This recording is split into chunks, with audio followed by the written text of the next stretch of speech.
আর আমাদের বাংলাদেশে যিনি স্বাধীনতার প্রথম পতাকা তুলেছিলেন হাকিমুল উম্মত মুজাদ্দিদে দ্বীন ও মিল্লাত আল্লামা আশরাফ আলী থানভী রাহিমাহুল্লাহ, তার আপন ভাগিনা এখানে আল্লামা মাহমুদুল হক সাহেব আসতেছেন। আল্লামা মাহমুদুল হক সাহেবের আব্বা শেখুল হাদিস আল্লামা আজিজুল হক নফরাল্লাহু মারকাদাহু, তার ডাইরেক্ট উস্তাদ হলেন শাব্বির আহমদ উসমানী রাহিমাহুল্লাহ। তার আরেকজন ডাইরেক্ট উস্তাদ হলেন আল্লামা জফর আহমদ উসমানী রাহিমাহুল্লাহ, যিনি 47-এ বাংলাদেশে স্বাধীনতার পতাকা প্রথম তুলেছেন। তুমি বাংলাদেশের মালিক 71-এ যদি হও, তাহলে আমরা বাংলাদেশের মালিক হয়েছি 47-এ। 47 থেকে জায়গার মালিক আমরা, 47 থেকে এই ভূমির মালিক আমরা, 47 এই ভূমিতে প্রথম পতাকা আমরা তুলেছি। সুতরাং 47-এর পরে 71 দিয়ে বাংলাদেশ থেকে যারা ইসলামকে মাইনাস করতে চেয়েছিল একদল ভারতে পালিয়েছে। এখন যারা ইসলামকে মাইনাস করতে চাইবেন কোথায় পালাবেন? এখন থেকে প্রস্তুতি নেন। বাংলাদেশের মাটির সাথে ইসলাম মিশে আছে, বাংলাদেশের মাটির সাথে কালেমা মিশে আছে, বাংলাদেশের মাটির সাথে মাদ্রাসা মিশে আছে, মাদ্রাসা বাংলাদেশের মাটির সাথে দেওবন্দিয়ত মিশে আছে, বাংলাদেশের মাটির সাথে আকাবিরে দেওবন্দের ঘাম জড়ে আছে। এই বাংলাদেশ থাকবে যতদিন, ইসলাম থাকবে ততদিন, ইসলামকে মাইনাস করার ক্ষমতা বাংলাদেশের কারো বাপের নয়।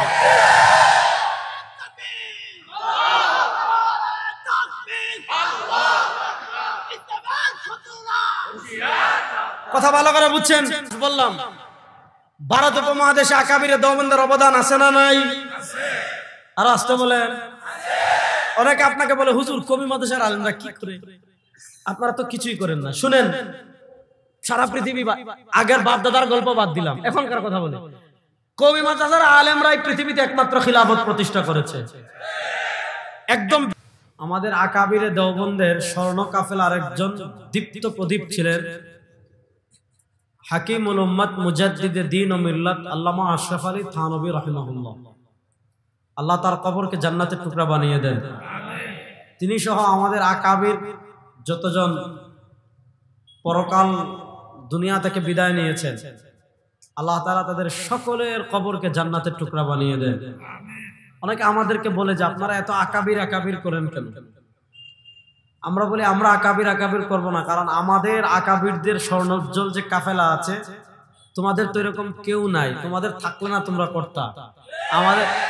আমাদের আকাবিরগণ আছেন যারা কোরআন সুন্নাহর প্র্যাকটিক্যাল কোরআন সুন্নাহর শিক্ষাকে তাদের জীবনে ধারণ করেছিলেন। একদম কাসিম নানতবী রহমতুল্লাহ আলাইহি থেকে শুরু করে আমাদের বর্তমান আকাবির যারা আছেন তাদেরকে দেখেন। হাকিমুল উম্মত আল্লামা আশরাফ আলী থানভী রাহিমাহুল্লাহ, দুই পাশে দুইটা স্ক্রিন দিছে, তো এজন্য এদিকের কিবলা হলো এদিকে, এদিকে থাকায় আমার মনে হয় মানে উনার আমার আলোচনা দেখতেছেন, অন্যদিকে তাকিয়ে আছে। যাক, সমস্যা নাই, আল্লাহ ভরসা। তো আমি যে কথা বলছিলাম, 1947 সালে যে দেশ বিভক্ত হয়েছিল, এই দেশ বিভক্তের পক্ষে বিশেষ করে মুসলমানদের জন্য আলাদা আবাস ভূমির থিম, এটার পক্ষে জোরালো যারা ভূমিকা রেখেছিলেন হাকিমুল উম্মত আল্লামা আশরাফ আলী থানভী রাহিমাহুল্লাহ, শেখুল ইসলাম আল্লামা শাব্বির আহমদ উসমানী রাহিমাহুল্লাহ, তারপর আল্লামা মুফতি শফি রাহিমাহুল্লাহ, আল্লামা ইউসুফ বিন নুরি রাহিমাহুল্লাহ সহ আমাদের আকাবিরদের একটা বিশাল কাফেলা ছিলেন। আপনি যদি বাংলাদেশের অস্তিত্ব স্বীকার করতে হয়, বাংলাদেশের অস্তিত্ব স্বীকার করতে হলে আপনাকে 47 স্বীকার করতে হবে। আপনাকে যদি 71-এর কথা বলতে হয়, তাহলে আপনাকে 71 স্বীকার করতে হলে আগে 47 স্বীকার করতে হবে, কারণ 47 স্বীকার না করলে 71ই তো থাকে না। বাস্তব কথা। ব্রিটিশদের অত্যাচারে পুরো উপমহাদেশে ব্রিটিশরা অত্যাচারের স্টিম রুলার চালিয়েছে। কি পরিমাণ স্টিম রুলার চালিয়েছে এগুলা মৌলানা সৈয়দ আবুল হাসান নদভী রাহিমাহুল্লাহর আত্মজীবনী পড়বেন, কারওয়ানে জিন্দেগি। এছাড়া আমাদের আকাবিরে দেওবন্দের ত্যাগ তিতিজ্ঞা নিয়ে অনেক ভালো ভালো বই রচিত হয়েছে। উলামায়ে হিন্দ और उनका मुजाहिदाना कारनामा, उलामाए हिंद का शानदार मादी, আর অনেক বই আছে, এগুলো পড়বেন। ইস্ট ইন্ডিয়া কোম্পানি এদেশের ক্ষমতা যখন দখল করে নিল প্রাতিষ্ঠানিকভাবে 1803 সালে, এরপরে অনেক কিছু হয়েছে। বিশেষ করে 1857 সালে যখন সিপাহী বিপ্লব ব্যর্থ হলো, 1757 সালে সিপাহী বিপ্লব ব্যর্থ হওয়ার পর আস্তে আস্তে আস্তে আস্তে আস্তে আস্তে সব কিছুই ব্রিটিশরা তাদের নিয়ন্ত্রণে নিয়ে নিয়েছে। আর আনুষ্ঠানিকভাবে যতটুকু মুঘল সাম্রাজ্য ছিল 1803 সালে সেটা দখল করেছে। 1803 সাল থেকে নিয়ে 1947 সাল পর্যন্ত আমাদের ব্রিটিশ উপনিবেশবাদ ছিল 150 বছর, আর টোটাল ধরলে 190 বছরের মতো। খুব ভালো করে কথা শুনবেন। গত বছর আমি গিয়েছিলাম উজবেকিস্তান, বুখারা, সমরকন্দ, তিরমিজ, এই জায়গাগুলো। আমাদের ফিকহে হানাফিতে দেখবেন বলা হয় উলামায়ে মাওয়ারাউন নাহার। মাওয়ারাউন নাহার যেমন আমাদের চরমুনাইকে অনেকে বলে নদীর পাড়ে, হ্যাঁ বলে না, দুষ্টামি করে বলে। তো মাওয়ারাউন নাহার মানে নদীর ওপারে, নদীর ওপারে। আপনি তিরমিজে গেলে এক পাশে তিরমিজ আর আরেক পাশে হলো আফগানিস্তান, অর্থাৎ এই পারে তিরমিজ ওই পারে আফগানিস্তান, মধ্যবর্তী একটা নদী আছে, এটাকে বলে আমুদরিয়া। খুব বেশি বড় না, আমুদরিয়া। ওই দরিয়ার আমুদরিয়ার এপারে হলো আফগানিস্তান, আর ওপারের যে শহরগুলো আছে তিরমিজ, বুখারা, সমরকন্দ, আসফাহান, এগুলাকে বলা হয় মাওয়ারাউন নাহার। এখানে ইমাম বুখারী রাহমাতুল্লাহ আলাইহি, ইমাম তিরমিজি রাহমাতুল্লাহ আলাইহি, আমাদের আকীদার ইমাম ইমাম মাতুরিদি রাহমাতুল্লাহ আলাইহি, এরপরে আপনি যান আমাদের আবু হাফস কবির রাহমাতুল্লাহ আলাইহি, আমাদের তাসাউফের ইমাম ইমাম বাহাউদ্দিন নকশবন্দি রাহমাতুল্লাহ আলাইহি, সুনানুদ দারিমির লেখক ইমাম দারিমি রাহমাতুল্লাহ আলাইহি, হেদায়াত শরীফের লেখক ইমাম বুরহানুদ্দিন মারগিনানি রাহিমাহুল্লাহ। ইলমের এরপর মনে করেন আমাদের আমরা পড়ি না উসুলুশ শাসি, এই শাস একটা শহর, এটার নাম এখন হইলো তাশকন্দ, মানে আমরা তাকে বলি তাশকন্দ। এই তাশকন্দের আগের নাম ছিল শাস। তো আমি অনেক খুঁজছি যে উসুলুশ শাসি আমাদের প্রথম প্রেম, আমাদের ইলমের প্রথম প্রেম যে কয়েকটা কিতাবের সাথে আছে, কুদুরি, উসুলুশ শাসি, নুরুল ইজা।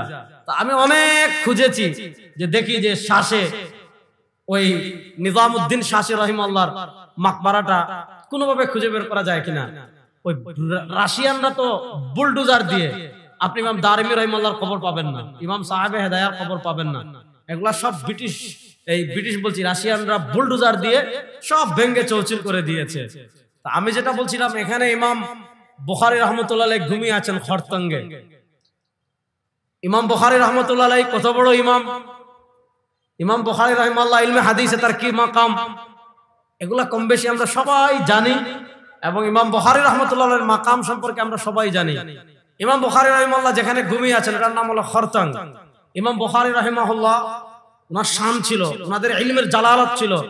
এক তো খালকে কোরআনের মাসালা আসছে, উনি যখন মানে বুখারায় আসছেন, বুখারা থেকে সমরকন্দ মনে করেন 400 কিলোমিটার হবে, 450 কিলোমিটার। তো বুখারার গভর্নর শুনেছে বুখারা এত বিশাল বড় একজন মুহাদ্দিস আসছেন, যিনি সহিহ বুখারী লিখছেন, সারা দুনিয়ার বড় বড় মুহাদ্দিস তার থেকে হাদিস শুনে, হাফিজুল হাদিস। উনি প্রস্তাব দিয়েছে ইমাম বুখারী রাহমাতুল্লাহ আলাইহিকে, আপনি আমার প্রাসাদে এসে আমার ছেলেকে আমার মেয়েকে বুখারী শরীফ পড়াবেন। উনি বলছে এটা নট এলাও, কখনো হবে না। আপনার ছেলে মেয়ে যদি পড়াতে চান, আমি যেখানে পড়াই এখানে আসবেন। আপনার বাসায় গিয়ে আমি পড়াতে পারি না, কারণ আপনার বাসায় গিয়ে আমি পড়ানো মানে আমার ইলমকে অপমান করা। গভর্নর বলছে ঠিক আছে ইমাম বুখারী, আপনার কাছে পাঠাবো, একটা শর্ত আছে। সেটা হলো কি, যেহেতু আমার ছেলেরা বাদশার ছেলে, গভর্নরের ছেলে, আমার ছেলে মেয়ে যখন পড়বে তখন তাদের সাথে আর কাউকে বসাতে পারবেন না। বলছে এই শর্ত হবে না। ইলমে কে গরিব, কে ধনী, কে বাদশার ছেলে, কে রাজার ছেলে, ইলমের সাথে এটা সম্পর্ক নাই। যদি সবার সাথে বসে আপনার বাচ্চারা পড়তে পারে তাদেরকে পাঠান। বাদশা পাঠায় নাই। ইমাম বুখারী রাহমাতুল্লাহ আলাইহির পিছনে বসরার গভর্নর লেগে গিয়েছে, লম্বা কাহিনী। এদিকে ইমাম জুহরির সাথে খলকে কোরআনের মাসালা নিয়ে ইখতিলাফ আছে। খলকে কোরআনের মাসালা নিয়ে কি ইখতিলাফ, এটা এখানে ব্যাখ্যা করব না, কারণ এটা বললে আমার আওয়াজ এখানে আজকে শেষ হয়ে যাবে। শেখ আব্দুল ফাত্তাহ আবু কুদ্দা রাহিমাহুল্লাহর মাসালাতু খালকিল কোরআন পড়বেন। আরো আকীদার অনেক ভালো ভালো কিতাব আছে, এগুলা পড়লে খালকে কোরআনের শাব্দিক ইখতিলাফ যতটুকু ছিল এতটুকু বুঝতে পারবেন। ইমাম বুখারী রাহমাতুল্লাহ আলাইহিকে বুখারা থেকে বের করে দেওয়া হয়েছে। উনি ওনার আত্মীয়ের বাড়ি সমরকন্দ থেকে 45 কিলোমিটার দূরে খরতং, এখনো নিবৃত গ্রাম, এই বগুড়া শহরের মতো না। বগুড়া শহর থেকে নওগাঁ যাওয়ার পথে যেরকম নিবৃত গ্রাম আছে, বগুড়া শহর থেকে এদিকে আপনার গাইবান্ধা যেটা যেমন নিবৃত গ্রাম আছে, এরকম একটা গ্রামে ইমাম বুখারী মেমোরিয়াল কমপ্লেক্স, ইমাম বুখারী রাহমাতুল্লাহ আলাইহি ওখানে ঘুমিয়ে আছেন। তাহলে দেখেন, যেই ভূমিতে ইমাম বুখারী রাহমাতুল্লাহ আলাইহি ঘুমিয়ে আছেন, আমি কেন এই গল্প বলছি ভালো করে শুনেন। যেই ভূমিতে ইমাম বুখারী রাহমাতুল্লাহ আলাইহি ঘুমিয়ে আছেন এবং আল্লাহ নবী সাল্লাল্লাহু আলাইহি ওয়াসাল্লামের আপন চাচাতো ভাই হযরত আব্দুল্লাহ ইবনে আব্বাস রাদিয়াল্লাহু তাআলা আনহু, তাকে আমরা সবাই চিনি। হযরত আব্দুল্লাহ ইবনে আব্বাস রাদিয়াল্লাহু তাআলার ছোট ভাই ছিলেন হযরত কুসাম ইবনে আব্বাস, কাফ সা মিম, কুসাম ইবনে আব্বাস। ইমাম যাহাবী রাহমাতুল্লাহ আলাইহি সিয়ারু আলামিন নুবালাতে তার জীবনী লিখেছেন। ইমাম ইবনে হাজার আসকালানী রাহিমাহুল্লাহ আল ইসাবা ফি তাময়িজ সাহাবা তার জীবনী লিখেছেন। উনারা লিখেছেন, কানা আশবাহুন নাস বিরাসূলিল্লাহ সাল্লাল্লাহু আলাইহি ওয়াসাল্লাম, আল্লাহ নবী সাল্লাল্লাহু আলাইহি ওয়াসাল্লামের চেহারা মুবারকের সাথে হযরত কুসাম ইবনে আব্বাস রাদিয়াল্লাহু তাআলার চেহারার মিল ছিল। এবং আল্লাহ নবী সাল্লাল্লাহু আলাইহি ওয়াসাল্লামকে কবর মুবারকে যখন দাফন করা হয়েছে, যে কয়েকজন সাহাবী আল্লাহ নবী সাল্লাল্লাহু আলাইহি ওয়াসাল্লামের দেহ মুবারককে, তার রওজা মুবারকে, তার কবর মুবারকে রাখার জন্য নেমেছিলেন, তার ভিতর অন্যতম ছিলেন হযরত কুসাম ইবনে আব্বাস।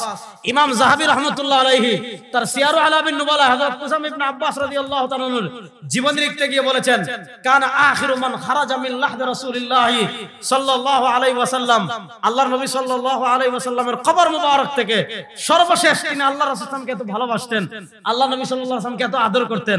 হযরত আলী উঠে গিয়েছেন, আবু বকর উঠে গিয়েছেন, ওমর উঠে গিয়েছেন, কুসাম ইবনে আব্বাস রাদিয়াল্লাহু তাআলা আনহু উঠছেন না। কানা আখিরু মান খারাজা মিন লাহদি রাসূলিল্লাহ সাল্লাল্লাহু আলাইহি ওয়াসাল্লাম, আল্লাহর নবী সাল্লাল্লাহু আলাইহি ওয়াসাল্লামের কবর মুবারক থেকে সবার শেষে বের হয়েছিলেন কুসাম ইবনে আব্বাস রাদিয়াল্লাহু তাআলা আনহু। সমরকন্দে ওনার যে রওজা যেখানে আছে মাকবারা, ওইটাকে ওরা নাম দিয়েছে শাহে জিন্দা। শাহ মানে বাদশা, জিন্দা মানে জীবিত। আপনারা জানেন যারা আল্লাহর রাস্তায় শহীদ হয় তারা তো মৃত না, তারা জীবিত। ওয়ালা তাকুলু লিমা ইউকতালু ফি সাবিলিল্লাহি আমওয়াত বাল আহইয়াউম ওয়ালাকিন লা তাশউরুন। তো উনারা এই এলাকার নাম দিয়েছে শাহে জিন্দা, একটা পাহাড়ের উপর হযরত কুসাম ইবনে আব্বাসের কবর, আর অনেক বড় বড় মুহাদ্দিসদের কবর। আপনারা, আমি যেই জিনিসটা বোঝানোর জন্য আপনাদেরকে সমরকন্দের গল্প শোনাচ্ছি, বুখারার গল্প শোনাচ্ছি, ওখানে কত বিশাল বিশাল মাদ্রাসা আছে, ছিল আগে। ওখানে রাশিয়ান আগ্রাসন ছিল 90 বছর, আর আমাদের এখানে ইংরেজদের আগ্রাসন ছিল 150 বছর। আপনি যদি এখন বুখারায় যান, তাহলে এখানে যে কুসাম ইবনে আব্বাস আছেন, এখানে যে ইমাম বুখারী আছেন, অনেক পোলাপাইন পাবেন যারা বুখারীকে চিনেই না। আপনি যদি তিরমিজ যান, এদের সংস্কৃতি দেখলে, তাদের চালচলন দেখলে, এমনি মানুষ হিসেবে তারা খুবই ভালো। এবং আমাদের ইসলামের যতগুলো আখলাক আছে, মেহমানকে সম্মান করা, না ঠকানো, ধান্দাবাজি না করা, এগুলো তাদের নাই, চরিত্রগতই নাই। কিন্তু ইসলামের যে মৌলিক বিষয়গুলো আছে, এগুলোর কিছুই পাবেন না। হিজাব পাবেন না, পুরুষদের দাড়ি পাবেন না। এখন একটু একটু একটু একটু একটু একটু একটু করে ফিরতেছে, কিন্তু রাশিয়ান আগ্রাসন 90 বছরে পুরো তুর্কিস্তানকে নষ্ট করে দিয়েছে। এবার আমি আপনাদেরকে যে বিষয়টা বুঝাতে চাচ্ছি, তুর্কিস্তানে 90 বছরে মেসাকার হয়ে গেল, পুরা প্রজন্ম থেকে প্রজন্ম ইসলাম বিদায় নিয়ে গেল। প্রজন্মের কোথাও ইসলাম নাই, সব কিছু থেকে ইসলাম বিদায় নিয়ে নিল। শুধু রাষ্ট্র থেকে ইসলাম তুর্কিস্তানের বিদায় নিয়েছে, শুধু এমন না, একদম ঘর থেকে নিয়ে রাষ্ট্র, সব জায়গায় তুর্কিস্তানে ইসলামের বিদায় হয়ে গিয়েছে। এর বিপরীত আমাদের ভারত উপমহাদেশে দেখেন, ভারত উপমহাদেশে মুঘল সাম্রাজ্য থেকে ক্ষমতা নিয়েছে ইংরেজরা। তারা কত জুলুম করেছে, কত অত্যাচার করেছে, এগুলার কম বেশি দাস্তান আপনারা সবাই জানেন।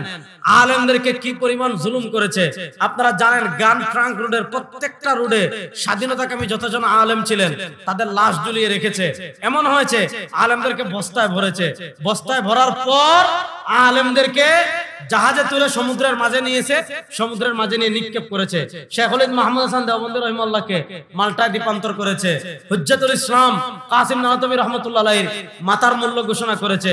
শেখুল আরবি ওয়াল আজম সৈয়দ হুসাইন আহমদ মাদানী নব্বারাল্লাহু মারকাদাহু, তাকে বন্দী করেছে। কত জুলুম অত্যাচার করেছে।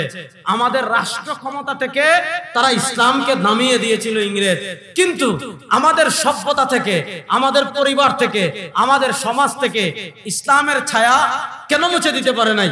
খুব ভালো করে যে পয়েন্টটা আমি আপনাদেরকে বুঝাতে চাচ্ছি, তুর্কিস্তান কেন বাংলাদেশ হলো না, সমরকন্দ কেন বাংলাদেশ হলো না, বুখারা কেন পাকিস্তান হলো না, তুর্কিস্তান কেন ইন্ডিয়ার মুসলমানদের মানে ইসলামের নাম নিশানা আদর্শ সব কেন তুর্কিস্তান থেকে বিদায় নিল না? এটার মূল কারণ বুঝতে হলে একটা জিনিস আপনাকে বুঝতে রাখতে হবে। তুর্কিস্তানে যখন ইসলামের বিদায় হয়েছে, ইসলামের বিদায় হওয়ার সাথে সাথে অনেক আলেমকে শহীদ করে দিয়েছে। বাকি যারা আলেম ছিলেন কেউ ইন্তেকাল করেছেন, কেউ চুপি চুপি ইবাদত বন্দেগী করেছেন, অথবা কেউ কেউ হিজরত করে অন্য কোথাও চলে গিয়েছেন। এর বিপরীত আমাদের ভারত উপমহাদেশের আপনি চিত্রটা মিলাবেন। ভারত উপমহাদেশে যখন সিপাহী বিপ্লব ব্যর্থ হলো, সিপাহী বিপ্লব ব্যর্থ হওয়ার পর যখন মুসলমানদের উপর জুলুমের স্টিম রোলার নেমে আসলো, আলেমদের উপর জুলুমের স্টিম রোলার নেমে আসলো, মুসলমানরা বিশেষ করে আলেমরা দেখলেন এখন তো আর ব্রিটিশের সাথে সম্মুখ যুদ্ধ করতে পারবো না। এখন যদি ব্রিটিশের সাথে সম্মুখ যুদ্ধ করি টিকতে পারবো না, আমাদের অস্ত্র নাই, আমাদের সৈন্য নাই, আমাদের সমস্যা। এখন আমরা যুদ্ধ করলে একদিনও টিকতে পারবো না, কারণ সব জায়গা ব্রিটিশ নিয়ন্ত্রণ করে ফেলেছে। তাহলে এখন আমাদের কি করতে হবে? আমাদের আকাবিরগণ দেখেছেন যে এখন আমাদেরকে তাই করতে হবে। কি করতে হবে? আমরা দুনিয়া থেকে বিদায় নেব, ঠিক আছে, হয়তো আমরা আমাদের মাতৃভূমি স্বাধীন করতে পারবো না, হয়তো আমরা আমাদের মাতৃভূমি আজাদ করতে পারবো না, হয়তো আমরা আমাদের জন্মভূমিকে ব্রিটিশের কবল থেকে মুক্তি লাভ করাতে পারবো না, হয়তো আমরা আমাদের জমিন থেকে কুফফার বেঈমান মুশরিকদেরকে তাড়াতে পারবো না, কিন্তু আমরা স্বাধীনতার যে চিন্তা ধারণ করি, আমরা মাতৃভূমি রক্ষার যে চিন্তা ধারণ করি, আমরা এলাউ কালিমাতিল্লাহ, আল্লাহর জমিনে আল্লাহর দ্বীনকে বিজয় করার যে চিন্তা ধারণ করি, ওই চিন্তা ধারণ করতে হলে যদি আমরা না পারি, আমাদের চিন্তাটা আমাদের পরবর্তী প্রজন্মের কাছে পৌঁছে দিতে হবে। কারণ পরবর্তী প্রজন্ম যদি এই চিন্তা ধারণ করে, আমরা যদি না পারি, তারা ব্রিটিশদেরকে পিটিয়ে বিদায় করবে। এই বসো বসো, পরে স্লোগান পরে দিবেন, কথা ভালো করে বুঝেন। এই চিন্তা থেকেই একটা প্রতিষ্ঠান হয়েছিল, যে প্রতিষ্ঠানের নাম দারুল উলুম দেওবন্দ।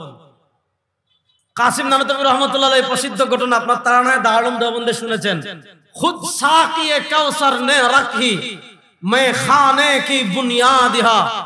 কাসিম নানতবী রহিমাহুল্লাহ এই প্রজন্মের সাথে, প্রজন্মের কাছে চিন্তা শেয়ার করার জন্য, অর্থাৎ যেই চিন্তাটা আমরা ধারণ করছি যে ব্রিটিশের সাথে জিহাদ করতে হবে, যেই চিন্তাটা আমরা ধারণ করছি মিল্লাতের ইমানের হেফাজত করতে হবে, যেই চিন্তাটা আমরা ধারণ করছি ব্রিটিশকে তাড়ানো ফরজ, যেই চেতনাটা আমরা ধারণ করছি 700 বছর ক্ষমতায় আমরা ছিলাম, ভারতের রাষ্ট্র ক্ষমতায় আবার ইসলামকে আনতে হবে, আমরা যদি বিদায় নেই, আমাদের বিদায়ের সাথে সাথে এই চিন্তাটা যেন দাফন না হয়, আমাদের আকাবিরগণ একটা প্রতিষ্ঠান করার নিয়ত করেছেন। চিন্তা ফিকির করছেন, চিন্তা ফিকির করছেন। কাসিম নানতবী রহমতুল্লাহ আলাইহি রাতে ঘুমিয়েছেন। হুজ্জাতুল ইসলাম কাসিমুল উলুম ওয়াল খায়রাত কাসিম নানতবী রহমাতুল্লাহ আলাইহি রাতে ঘুমিয়েছেন। স্বপ্নে নবী করিম সাল্লাল্লাহু আলাইহি ওয়াসাল্লামের দিদার নসিব হয়ে গেল। আল্লাহর নবী সাল্লাল্লাহু আলাইহি ওয়াসাল্লাম নিজে বলে গিয়েছেন, মান রাআনি ফিল মানামি ফাকাদ রাআনি ফা ইন্না শাইতানা লা ইয়াতামাসসালু বি।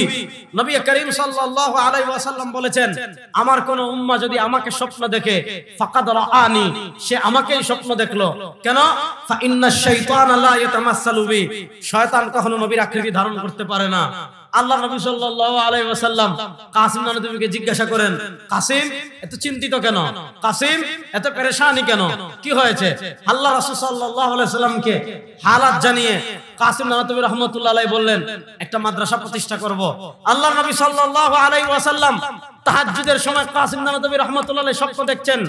আল্লাহ নবী সাল্লাল্লাহু আলাইহি ওয়াসাল্লাম লাঠি মুবারক দিয়ে একটা দাগ দিয়ে বললেন, ও কাসিম, আমি আমার মুবারক লাঠি দিয়ে দাগ দিয়ে গেলাম, ওই দাগের মধ্যে তুমি মাদ্রাসা করো।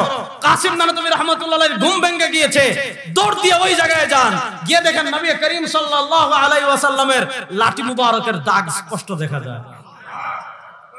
ওই যে লাঠি মুবারক দিয়ে কাসিম নানতবী রাহমাতুল্লাহ আলাইহি আল্লাহ নবী সাল্লাল্লাহু আলাইহি ওয়াসাল্লাম দাগ দিয়ে গিয়েছেন। মাত্র একজন ছাত্র ছিলেন মাহমুদ হাসান, আর একজন উস্তাদ ছিলেন মোল্লা মাহমুদ। এই দুই মাহমুদ দিয়ে দারুল উলুম দেওবন্দের সূচনা। হযরত শেখুল ইসলাম জাস্টিস মুফতি মোহাম্মদ তাকি উসমানী, আমাদের আকাবির, আল্লাহ তাকে সুস্থতার সাথে দীর্ঘ নেক হায়াত দান করুন। আমার ছাত্রদেরকে বলবো ওনার সফরনামা পড়বেন, সফর দর সফর, দুনিয়া মেরে আগে, জাহানে দিদা, খুতবাতে দাওরায়ে হিন্দ, আর অনেক সফরনামা আছে। শুধু ফেসবুক এবং ইউটিউবিং না করে এগুলা পড়বেন, কারণ আকাবিরদের আল বারাকা মা আকাবিরিকুম। আল মুস্তাদরাক আলা সাহিহাইনে হাদিস এসেছে, আল্লাহ নবী সাল্লাল্লাহু আলাইহি ওয়াসাল্লাম বলেছেন, আকাবিরদের মধ্যেই আল্লাহ তাআলা বারাকা রেখেছেন। হযরত শেখুল ইসলাম তাকি উসমানী লিখেছেন যে আমি আগে শুনতাম সারা দুনিয়ার যেখানে দ্বীনের খেদমত চলছে তার সাথে আকাবিরে দেওবন্দ জড়িয়ে আছেন। হযরত শেখুল ইসলাম তাকি উসমানী বলেন, আমি নিজে সারা পৃথিবী ঘুরেছি, নিজে সারা পৃথিবী ঘুরে দেখেছি, যেখানেই যারা নিরেট দ্বীনের খিদমত করছে তারা কোনো না কোনো ভাবে দেওবন্দের সাথে জড়িত। মাত্র এক উস্তাদ দিয়ে দারুল দেওবন্দ শুরু হয়েছে, মোল্লা মাহমুদ, আর একজন ছাত্র মাহমুদ হাসান। মাহমুদ হাসানকে, যাকে ইতিহাস বলে তিনি শেখুল হিন্দ, পুরা হিন্দের শায়েখ ছিলেন, ব্রিটিশদের বিরুদ্ধে রেশমি রুমাল আন্দোলনের নেতৃত্ব দিয়েছিলেন। ব্রিটিশরা তাকে জিদ্দা থেকে গ্রেফতার করে মাল্টায় নিয়ে গিয়েছিল। কি পরিমাণ জুলুম করেছে, কি পরিমাণ অত্যাচার করেছে। কাসিম নানতবী রহমতুল্লাহ ইন্তেকাল করার পর তাকে গোসল করার জন্য তার শরীরের কাপড় যখন খোলা হয়েছে, দেখা যায় তার রানে গুস্ত নাই, পিঠে গুস্ত নাই। কেন? ব্রিটিশরা যখন তাকে মাল্টার কারাগারে বন্দী করে রেখেছিল, শীতের প্রচন্ড রাতে লড গরম করে রড দিয়ে সেকা দিত আর বলতো, কাসিম নানতবী বলো শেখুল হিন্দ মাহমুদ হাসান দেওবন্দি, ব্রিটিশের বিরুদ্ধে আর ফতোয়া দিবা না, ব্রিটিশের বিরুদ্ধে যুদ্ধের কথা বলবা না। একদিকে হযরত শেখুল হিন্দ মাহমুদ হাসান দেওবন্দি রাহিমাহুল্লাহর পিঠে শরীরে আপনার রড গরম করে সেকা দেয় আর বলো ব্রিটিশের বিরুদ্ধে ফতোয়া দিবা না। কাসিম হযরত শেখুল হিন্দ মাহমুদ হাসান দেওবন্দি রাহিমাহুল্লাহ বলেন, আমার জীবন চলে যেতে পারে, আমাকে জ্বালিয়ে ছাই করতে পারেন, আমার ছাই থেকে আজাদির আওয়াজ আসবে, আমার ছাই সারা উপমহাদেশের মুসলমানকে বলবে ইংরেজদের বিরুদ্ধে জিহাদ করা ফরজ। এই দেশকে আপনি ব্রিটিশদের কবল থেকে মুক্ত করেছেন আমাদের আকাবিরগণ। ইস্ট ইন্ডিয়া কোম্পানির বিরুদ্ধে ফতোয়া দিয়েছেন আমাদের আকাবিরগণ।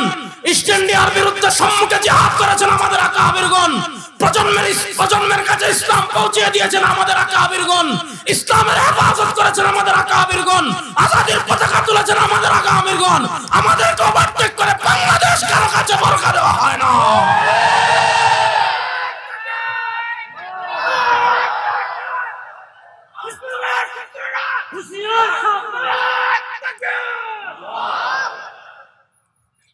আমি যখন ইমাম বুখারী মেমোরিয়াল কমপ্লেক্সে গেলাম, ওখানে একজন বড় শায়েখের সাথে আমার কথা হলো।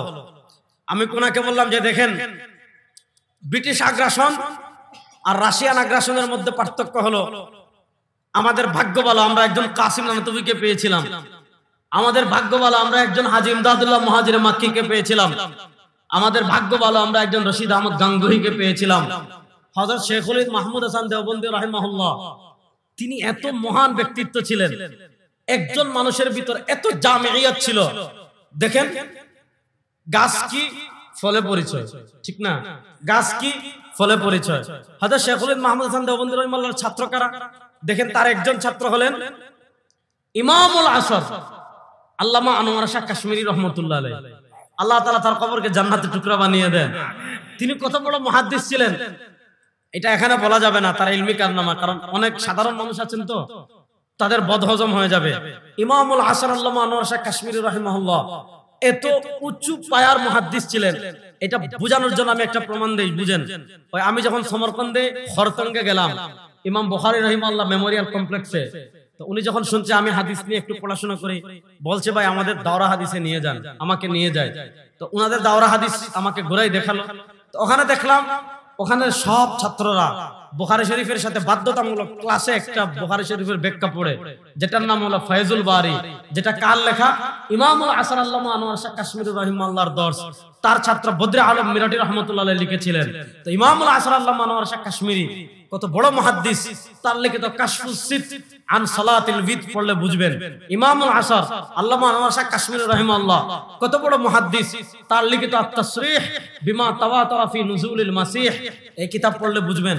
তার একজন ছাত্র শেখুল হিন্দের একজন ছাত্র হযরত ইমামুল আসর আল্লামা আনোয়ার শাহ কাশ্মীরি রাহিমাহুল্লাহ, যার মাধ্যমে আল্লাহ তাআলা হাদিসের অভূতপূর্ব খেদমত নিয়েছেন। শেখুল হিন্দের আরেকজন ছাত্র হাকিমুল উম্মত মুজাদ্দিদে দ্বীন ও মিল্লাত আল্লামা আশরাফ আলী থানভী রাহিমাহুল্লাহ, যিনি ছিলেন তাসাউফের প্রাণ পুরুষ। শুধু তাসাউফের প্রাণ পুরুষ না, ৪৭-এর স্বাধীনতার অন্যতম স্বপ্নদ্রষ্টা হযরত শেখুল হিন্দ মাহমুদ হাসান দেওবন্দি রাহিমাহুল্লাহ আরেকজন ছাত্র হলেন হযরত জি ইলিয়াস সাহেব সাহেব রহমতুল্লাহ আলাইহি, হযরত ইলিয়াস সাহেব রহমতুল্লাহ আলাইহি কে ছিলেন? শাইখুল হিন্দ মাহমুদ হাসান দেওবন্দি রাহিমাহুল্লাহ ডাইরেক্ট ছাত্র, যার মাধ্যমে আল্লাহ তাআলা দাওয়াত ও তাবলীগের মাধ্যমে সাধারণ মানুষের মধ্যে দ্বীনের যে বিশাল খিদমত নিয়েছেন, পৃথিবীর আর কোন কাফেলা বর্তমানে দ্বীনেরই তো খিদমত করতে পারে নাই। হযরত শেখুল ইসলাম তাকি উসমানী বলেন, আমি যখন আমেরিকা সফরে গেলাম, আমেরিকা সফরে যাওয়ার পর অনেকে আমাকে বলছে, হুজুর টুইন টাওয়ারে যে 111 হামলা হয়েছিল, টুইন টাওয়ারটা একটু দেখে আসেন। তো শেখুল ইসলাম তাকি উসমানী বলেন, আমি টুইন টাওয়ার দেখতে গেলাম, এটা নির্মাণ হচ্ছে, আমি নিচে যখন দাঁড়ালাম তখন দেখলাম, তখন আমি দেখতে পেলাম যে টুইন টাওয়ারের পাশ দিয়ে তাবলীগের জামাত যাচ্ছে। তো তাবলীগের মালিক তো ভাই আমরা। আজকে আমাদের কিছু ভাই বলে যে হুজুর আবার তাবলীগ নিয়ে মাথা কামাই কেন? তো তাবলীগ বেটা তো আমাদের হাতেই হইলো, আমরা মাথা কামাবো না, তো বাপ মাথা কামাইব। তুমি তাবলীগ আবিষ্কার করো, এই প্রচলিত সিস্টেমের তাবলীগ যার মাধ্যমে সূচনা হয়েছে হযরত ইলিয়াস সাহেব রাহমাতুল্লাহ আলাইহি। তিনি কে? হযরত শাইখুল হিন্দ মাহমুদ হাসান দেওবন্দি রাহিমাহুল্লাহ ডাইরেক্ট ছাত্র। হযরত শাইখুল হিন্দ মাহমুদ হাসান দেওবন্দি রাহিমাহুল্লাহ কে? তিনি দারুল দেওবন্দের প্রথম ছাত্র। তাহলে প্রশ্ন হলো, তাবলীগ আসলো দারুল দেওবন্দের মাধ্যমে, তাবলীগ রক্ষণাবেক্ষণ করলো দারুল দেওবন্দের আলেমরা, তাবলীগের উপর যত আপত্তি আছে সব সমাধান করলো আলেমরা, ফাজাইলে আমল লিখলেন আলেমরা, তাবলীগি নিসাব লিখলেন আলেমরা। আপনি কোথা থেকে এক দুই চিল্লা দিয়া তাবলীগের মালিক হয়ে গেছেন? মাথায় তো মগজ আল্লাহ দিয়েছে, গোবর তো দেয় নাই। আল্লাহ তাআলা হেদায়েত দান করুক সবাইকে, বলেন আমিন। হযরত ইলিয়াস শাইখুল হিন্দ মাহমুদ হাসান দেওবন্দি রাহিমাহুল্লাহর আরেকজন ছাত্রকে শাইখুল আরবি ওয়াল আজম সৈয়দ হুসাইন আহমদ মাদানী নব্বরাল্লাহু মারকাদাহু, যিনি ব্রিটিশ বিরোধী আন্দোলনের প্রাণ পুরুষ ছিলেন, তার আরেকজন ছাত্র শেখুল ইসলাম আল্লামা শাব্বির আহমদ উসমানী রাহিমাহুল্লাহ, যিনি পাকিস্তান প্রতিষ্ঠার অন্যতম নেতৃত্ব দিয়েছিলেন। এবং আপনারা জানেন 1947 এর 14 আগস্ট ব্রিটিশের কবল থেকে যখন মুসলমানদের জন্য আলাদা একটা রাষ্ট্র হয় পাকিস্তান, তখন পাকিস্তানের দুইটা পর্ব ছিল, একটা ছিল পূর্ব পাকিস্তান আর একটা ছিল পশ্চিম পাকিস্তান। পশ্চিম পাকিস্তানের প্রথম পতাকা তুলেছেন শেখুল ইসলাম আল্লামা শাব্বির আহমদ উসমানী রাহিমাহুল্লাহ, যিনি দারুল দেওবন্দের মুহতামিম ছিলেন এবং শাইখুল হিন্দ মাহমুদ হাসান দেওবন্দি রাহিমাহুল্লাহ ডাইরেক্ট ছাত্র ছিলেন। আর আমাদের বাংলাদেশে যিনি স্বাধীনতার প্রথম পতাকা তুলেছিলেন, হাকিমুল উম্মত মুজাদ্দিদে দ্বীন ও মিল্লাত আল্লামা আশরাফ আলী থানভী রাহিমাহুল্লাহ, তার আপন ভাগিনা, এখানে আল্লামা মাহমুদুল হক সাহেব আসতেছেন, আল্লামা মাহমুদুল হক সাহেবের আব্বা শেখুল হাদিস আল্লামা আজিজুল হক নব্বরাল্লাহু মারকাদাহু, তার ডাইরেক্ট উস্তাদ হলেন শাব্বির আহমদ উসমানী রাহিমাহুল্লাহ। তার আরেকজন ডাইরেক্ট উস্তাদ হলেন আল্লামা জফর আহমদ উসমানী রাহিমাহুল্লাহ, যিনি 47 বাংলাদেশে স্বাধীনতার পতাকা প্রথম তুলেছেন। তুমি বাংলাদেশের মালিক 71 যদি হও, তাহলে আমরা বাংলাদেশের মালিক হয়েছি 47-এ। 47 থেকে জায়গার মালিক আমরা, 47 থেকে এই ভূমির মালিক আমরা, 47 এই ভূমিতে প্রথম পতাকা আমরা তুলেছি। সুতরাং 47 এর পর 71 দিয়ে বাংলাদেশ থেকে যারা ইসলামকে মাইনাস করতে চেয়েছিল, একদল ভারতে পালিয়েছে। এখন যারা ইসলামকে মাইনাস করতে চাইবেন, কোথায় পালাবেন? এখন থেকে প্রস্তুতি নেন। বাংলাদেশের মাটির সাথে ইসলাম মিশে আছে, বাংলাদেশের মাটির সাথে কালেমা মিশে আছে, বাংলাদেশের মাটির সাথে মাদ্রাসা মিশে আছে, মাদ্রাসা বাংলাদেশের মাটির সাথে দেওবন্দিয়ত মিশে আছে, বাংলাদেশের মাটির সাথে আকাবিরে দেওবন্দের গাম জড়ে আছে।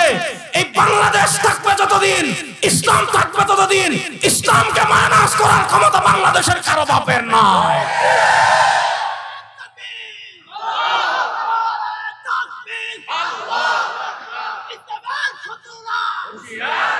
কথা ভালো করে বুঝছেন?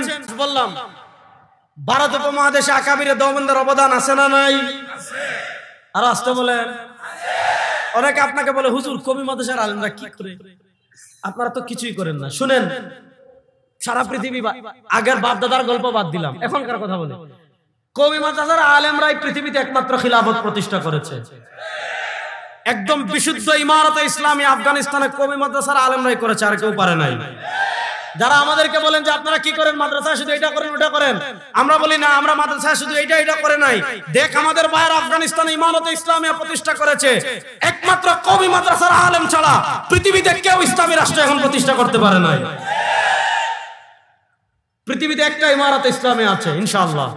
আফগানিস্তান থেকে পথ চলা শুরু হয়েছে মাত্র।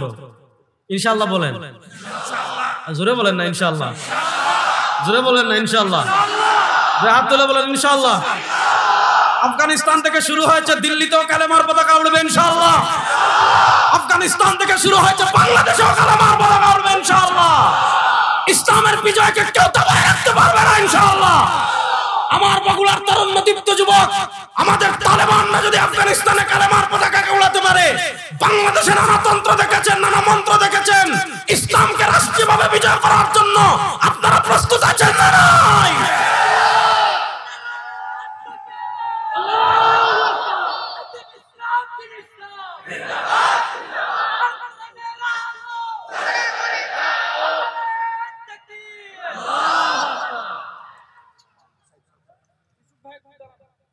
কথা ভালো করে বুঝবেন। এবার আসেন আমার মূল কথায় যাই। ইস্ট ইন্ডিয়া কোম্পানির মাধ্যমে,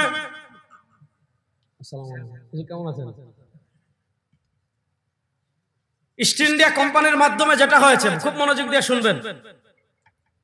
ইস্ট ইন্ডিয়া কোম্পানির মাধ্যমে 700 বছর থেকে আমাদের ভারত উপমহাদেশে রাষ্ট্রীয়ভাবে যে ইসলাম প্রতিষ্ঠা ছিল, এটাকে বিদায় করা হয়েছে।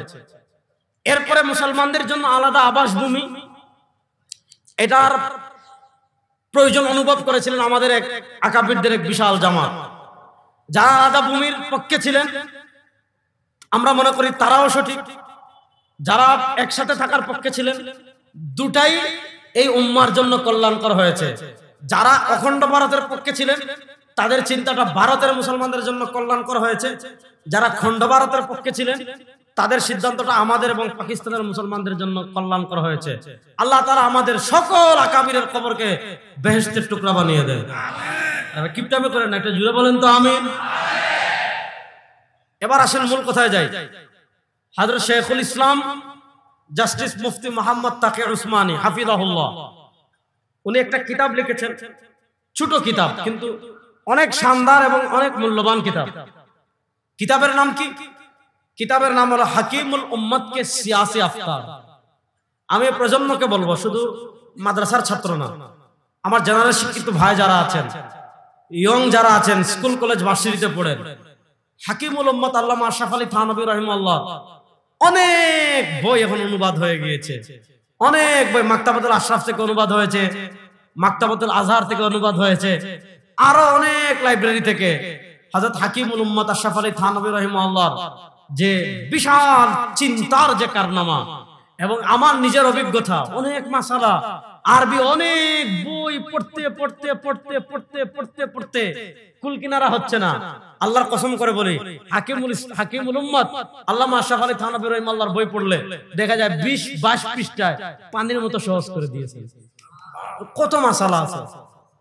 হাকিমুল উম্মত আল্লামা আশরাফ আলী থানভী রাহিমাহুল্লাহ ওনার রাজনৈতিক দৃষ্টিভঙ্গি নিয়ে হযরত শেখুল ইসলাম জাস্টিস মুফতি মুহাম্মদ তাকি উসমানী, হাকিমুল উম্মতের খলিফা ছিলেন মুফতি মুহাম্মদ শফি রহমতুল্লাহ আলাইহি, আর মুফতি শফি রহিমাহুল্লাহর ছেলে হলেন শেখুল ইসলাম জাস্টিস মুফতি মুহাম্মদ তাকি উসমানী। আর তাকি উসমানী সাহেবের বাংলাদেশের ছাত্র আমাদের আব্দুল মালিক শাহ হুজুর, মুফতি মিজানুর রহমান সাইদ শাহ হুজুর, মুফতি দেলওয়ার শাহ হুজুর, ওনাদের থেকে আপনারা চিনতে পারেন যে ফিকহে তাদের উস্তাদের কোন পর্যায়ে। আর আমাদের ছাত্ররা বিশেষ করে এখন সারা দুনিয়ার সব তরুণ বলেন, এরপরে নওজোয়ান বলেন, মুসলমান বলেন, এখন প্রযুক্তি সহজ হওয়ার কারণে আল্লামা তাকি উসমানীকে সবাই চিনে। বিশেষ করে ইসলামী অর্থনীতিতে ডক্টর জাকির নায়েককে জিজ্ঞেস করা হয়েছিল যে ইসলামী অর্থনীতির ক্ষেত্রে আপনি পৃথিবীতে কাকে ফলো করেন? উনি বলছেন ইসলামী অর্থনীতির ক্ষেত্রে আমি আল্লামা তাকি উসমানীকে ফলো করি। মানে এত উপরের মাকাম। অনেক বয়স হয়ে গিয়েছে, অসুস্থ, আল্লাহ তাআলা তাকে সুস্থতা দান করুন, এবং আশা করছি তিনি সামনে বাংলাদেশে আসতেছেন ইনশাআল্লাহ। এই প্রজন্ম তাকে দেখার দরকার আছে না নাই? আছে। আমাদের আকাবির এটা একটা বিশাল জামাত। আমাদের আকাবিরদের গল্প আমি এজন্য করি, কারণ এরকম মানে স্বর্ণোজ্জ্বল কাফেলা এত লোক থাকার পরও এদের গল্প যদি আপনি না করেন, কার গল্প করবেন? যাক, হাকিমুল উম্মতকে সিয়াসি আফকার, হাকিমুল উম্মতের রাজনৈতিক দৃষ্টিভঙ্গি, ওই কিতাবে হাকিমুল উম্মত আল্লামা আশরাফ আলী থানভী রাহিমাহুল্লাহ সেকুলারিজম নিয়ে আলাপ করেছেন। আবার সেকুলারিজমের বিপরীত ইসলাম থেকে একটা উগ্রপন্থা জন্মাইছে, তাওহীদ হাকিমিয়তের কথা বলে একটা উগ্রপন্থা জন্ম নিয়েছে। এই উগ্রপন্থা নিয়ে আলোচনা করেছে। এরপরে ইসলামের যে মধ্যম পন্থা আছে, এই মধ্যম পন্থা নিয়ে আলোচনা করেছেন। তো তিনটা নিয়ে তো আমার পক্ষে এখানে আলোচনা করা সম্ভব নয়, সময়ও নাই। আমি প্রথম আলাপ দিব সেকুলারিজম নিয়ে, আমি প্রথম আলাপ দিব ধর্ম নিরপেক্ষতা নিয়ে। হযরত হাকিম উম্মত আশরাফ আলী থানভী রাহিমাহুল্লাহ লিখেছেন, এই ধর্ম নিরপেক্ষতা এটার আবিষ্কারক হলো খ্রিস্টানরা। বলেন ধর্ম নিরপেক্ষতার আবিষ্কারক কারা? বলেন না, ধর্ম নিরপেক্ষতার আবিষ্কারক কি? খ্রিস্টানরা। আজকে দেখবে রাজনীতির ক্ষেত্রে, রাষ্ট্র পরিচালনার ক্ষেত্রে, বিচার ব্যবস্থার ক্ষেত্রে মুসলিম কান্ট্রিগুলো, পৃথিবীতে মুসলমানদের যে 57টা ভূখণ্ড আছে, পৃথিবীতে মুসলমানদের যে 57টা রাষ্ট্র আছে, কিছু একদম মুষ্টিমেয় কিছু রাষ্ট্র, যেমন 101টা ইসলাম ফলো করে আফগানিস্তান, আরো কিছু রাষ্ট্র আছে জাজিরাতুল আরবে যেখানে সামান্য পরিমাণ ইসলামকে ফলো করা হয়। এছাড়া বেশিরভাগ রাষ্ট্র, আপনি বাংলাদেশ বলেন, পাকিস্তান বলেন, মিশর বলেন, জর্ডান বলেন, আলজেরিয়া বলেন, উজবেকিস্তান বলেন, তাজিকিস্তান বলেন, তুর্কমেনিস্তান বলেন, এগুলা বেশিরভাগ ক্ষেত্রে রাষ্ট্র পরিচালনার ক্ষেত্রে যে মতকে ফলো করে সেটাকে বলে সেকুলারিজম, ধর্ম নিরপেক্ষতা। আমাদের বাংলাদেশে 1971 সালের মুক্তিযুদ্ধের পর 1972 সালে যে সংবিধান লেখা হয়েছে, ওটা বাংলাদেশে লেখা হয় নাই, ওই সংবিধানটা লেখা হয়েছে ভারতে বসে। ওই ভারতে বসে যে সংবিধান লেখা হয়েছে, ওই সংবিধানে অত্যন্ত পরিকল্পিতভাবে আমাদের উপর 4টা কোরআন সুন্নাহ বিরোধী মতবাদ চাপিয়ে দেওয়া হয়েছে। সোশ্যালিজম চাপানো হয়েছে, ডেমোক্রেসি চাপানো হয়েছে, ন্যাশনালিজম চাপানো হয়েছে, কমিউনিজম চাপানো হয়েছে, আর সেকুলারিজম চাপানো হয়েছে। ধর্ম নিরপেক্ষতা, বাঙালি জাতীয়তাবাদ, সমাজতন্ত্র, গণতন্ত্র, এই 4টা মতবাদ 72-এর সংবিধানের মাধ্যমে কাঠামোগতভাবে বাংলাদেশের উপর চাপিয়ে দেওয়া হয়েছে। এই যে ধর্ম নিরপেক্ষতা যেটা আমরা বলি যে সেকুলারিজম, এই সেকুলারিজমের আবিষ্কার হলো খ্রিস্টানরা। বলেন সেকুলারিজমের আবিষ্কারক কারা? দেখেন খ্রিস্টান রাজ্য যেগুলো ছিল, হযরত আশরাফ আলী থানভী রাহিমাহুল্লাহ লিখেছেন, খ্রিস্টান রাজ্যগুলো তাদের ধর্ম দিয়ে শাসিত হয়েছে খুবই কম সময়।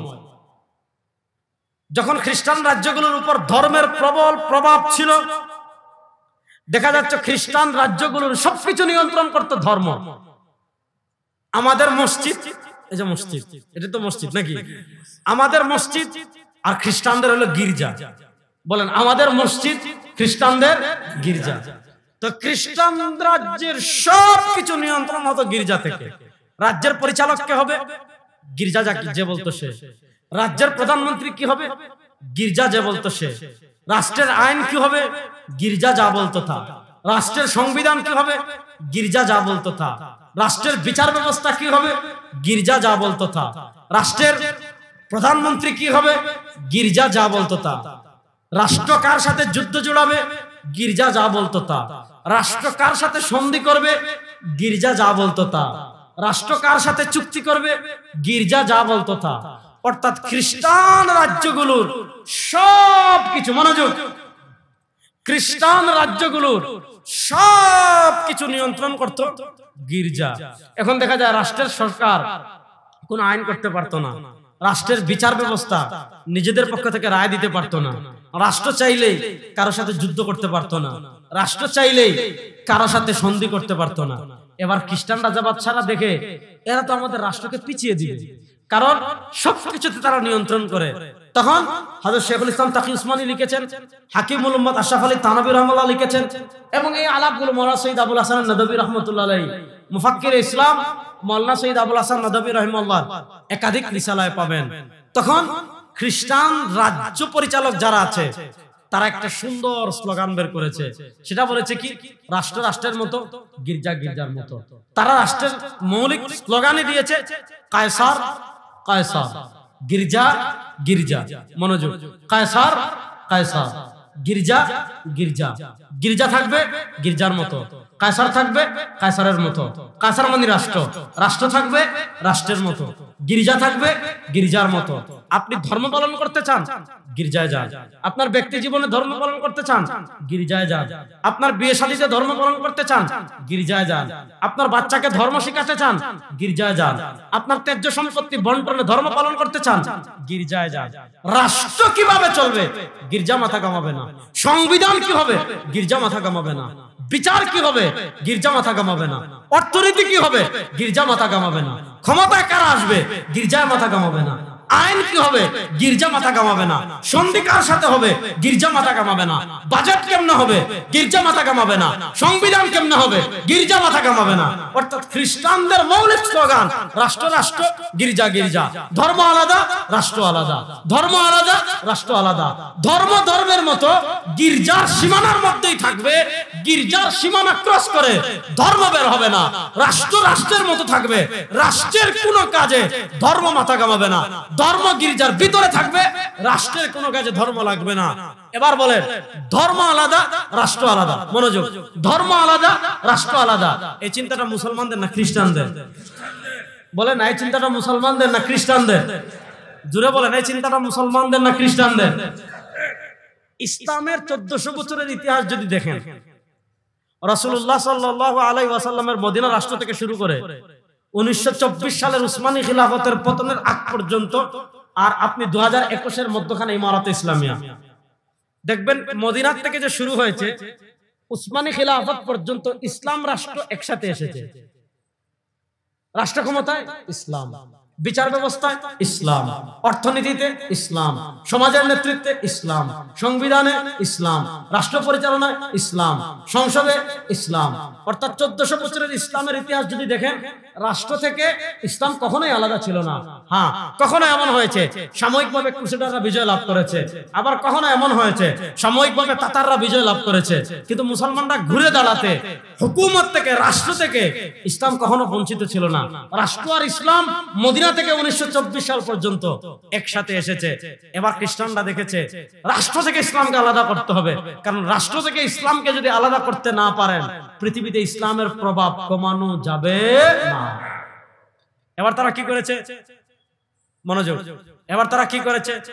ওই যে তাদের চিন্তা, ধর্ম আলাদা, রাষ্ট্র আলাদা, এই চিন্তাকে যে পোশাক দিয়ে, এই চিন্তাকে যে জুব্বা দিয়ে, এই চিন্তাকে যে আবা দিয়ে, এই চিন্তাকে যে শাড়ি দিয়ে মুসলমানদেরকে পরিয়েছে, ওই শাড়ির নাম হলো সেকুলারিজম, ওই পোশাকের নাম হলো ধর্মনিরপেক্ষতা, ওই জুব্বার নাম হলো ধর্মনিরপেক্ষতা। ধর্মনিরপেক্ষতা যারা আবিষ্কার করেছে, মিশরের একজন প্রসিদ্ধ আলেম ছিলেন শেখ আবু আব্দুল্লাহ আল মিসরি, তিনি ধর্মনিরপেক্ষতা নিয়ে একটা লম্বা কিতাব লিখেছেন। ধর্মনিরপেক্ষতার দুটা ভার্সন আছে। প্রথম যারা ধর্মনিরপেক্ষতা আবিষ্কার করেছে, তারা ধর্মনিরপেক্ষতার সংজ্ঞা করেছে যে সেকুলারিজম হলো জীবনের সব ক্ষেত্র থেকে ধর্মের ছায়া মুছে দেওয়া।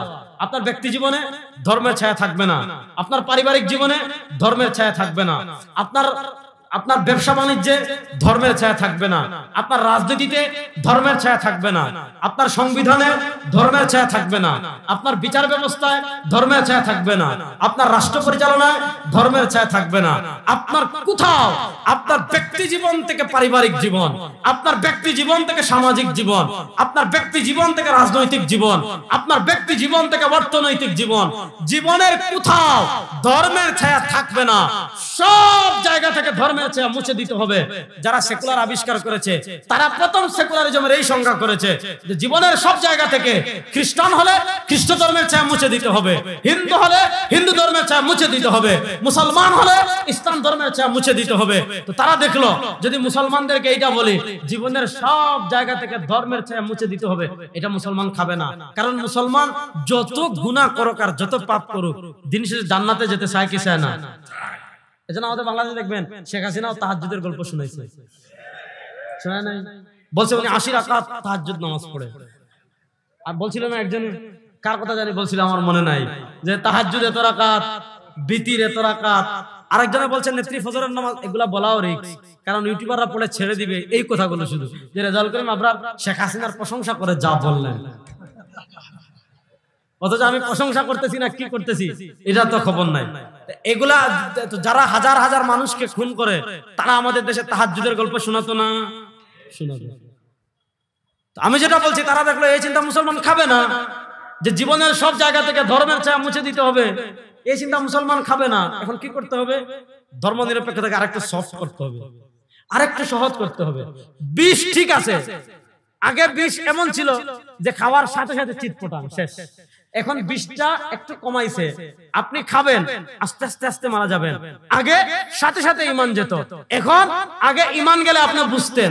এখন ধর্ম নিরপেক্ষতার এমন নিবাদ দিছে, ঈমান যাবে কিন্তু আপনার খবরও নাই যে আপনার ঈমান চলে গেছে। এখন কি বলেছে? আপনারা সবাই আমার সাথে আছেন তো? বুঝতেছি না, আপনারা সবাই আমার সাথে আছেন তো? আছেন তো সবাই? আল্লাহ সবাইকে নেক হায়াত দান করুক, সবাই বলেন আমিন। আমি যেটা বললাম, এবার তারা ধর্ম নিরপেক্ষতার একটা সফট ভার্সন আবিষ্কার করেছে। সফট ভার্সন কি জানেন? ওই যে খ্রিস্টানদের মতো। খ্রিস্টানরা বলেছে ধর্ম থাকবে গির্জায়, রাষ্ট্রে ধর্ম লাগবে না, অর্থনীতিতে ধর্ম লাগবে না, বিচার ব্যবস্থায় ধর্ম লাগবে না, সংবিধানে ধর্ম লাগবে না। এবার আমাদের বাংলাদেশে ৭২-এর সংবিধান দিয়ে একদল ভারতের দালাল তৈরি করেছে, একদল শাহবাগী তৈরি করেছে, একদল নাস্তিক তৈরি করেছে, একদল বাম তৈরি করেছে। টকশোতে বসে বলে ধর্ম তো মসজিদে আছে, ধর্ম তো মাদ্রাসায় আছে, ধর্ম থাকবে পারিবারিক জীবনে। সংবিধানে কেন ধর্ম টানেন? বিচারে কেন ধর্ম টানেন? অর্থনীতিতে কেন ধর্ম টানেন? রাষ্ট্রে আবার ধর্ম লাগবে কেন? বলে কি বলে না? অর্থাৎ খ্রিস্টানরা বলতো ধর্ম গির্জায়, রাষ্ট্রে ধর্ম লাগবে না। মুসলমানদেরকে বলে ধর্ম থাকবে মসজিদে, ধর্ম থাকবে খানকায়, ধর্ম থাকবে মাদ্রাসায়, ধর্ম থাকবে গির্জায়। সংসদে লাগবে না, বিচার ব্যবস্থায় লাগবে না, অর্থনীতিতে লাগবে না, রাষ্ট্র পরিচালনা লাগবে না। না, ইসলাম শুধু মসজিদে থাকার জন্য আসে নাই, ইসলাম শুধু খানকায় থাকার জন্য আসে নাই, ইসলাম শুধু মাজারে থাকার জন্য আসে নাই। ইসলাম এসেছে ঘর থেকে নিয়ে রাষ্ট্র পরিচালনা। সব জায়গায় ইসলাম থাকবে, কোনো তন্ত্র মন্ত্র থাকতে পারে না।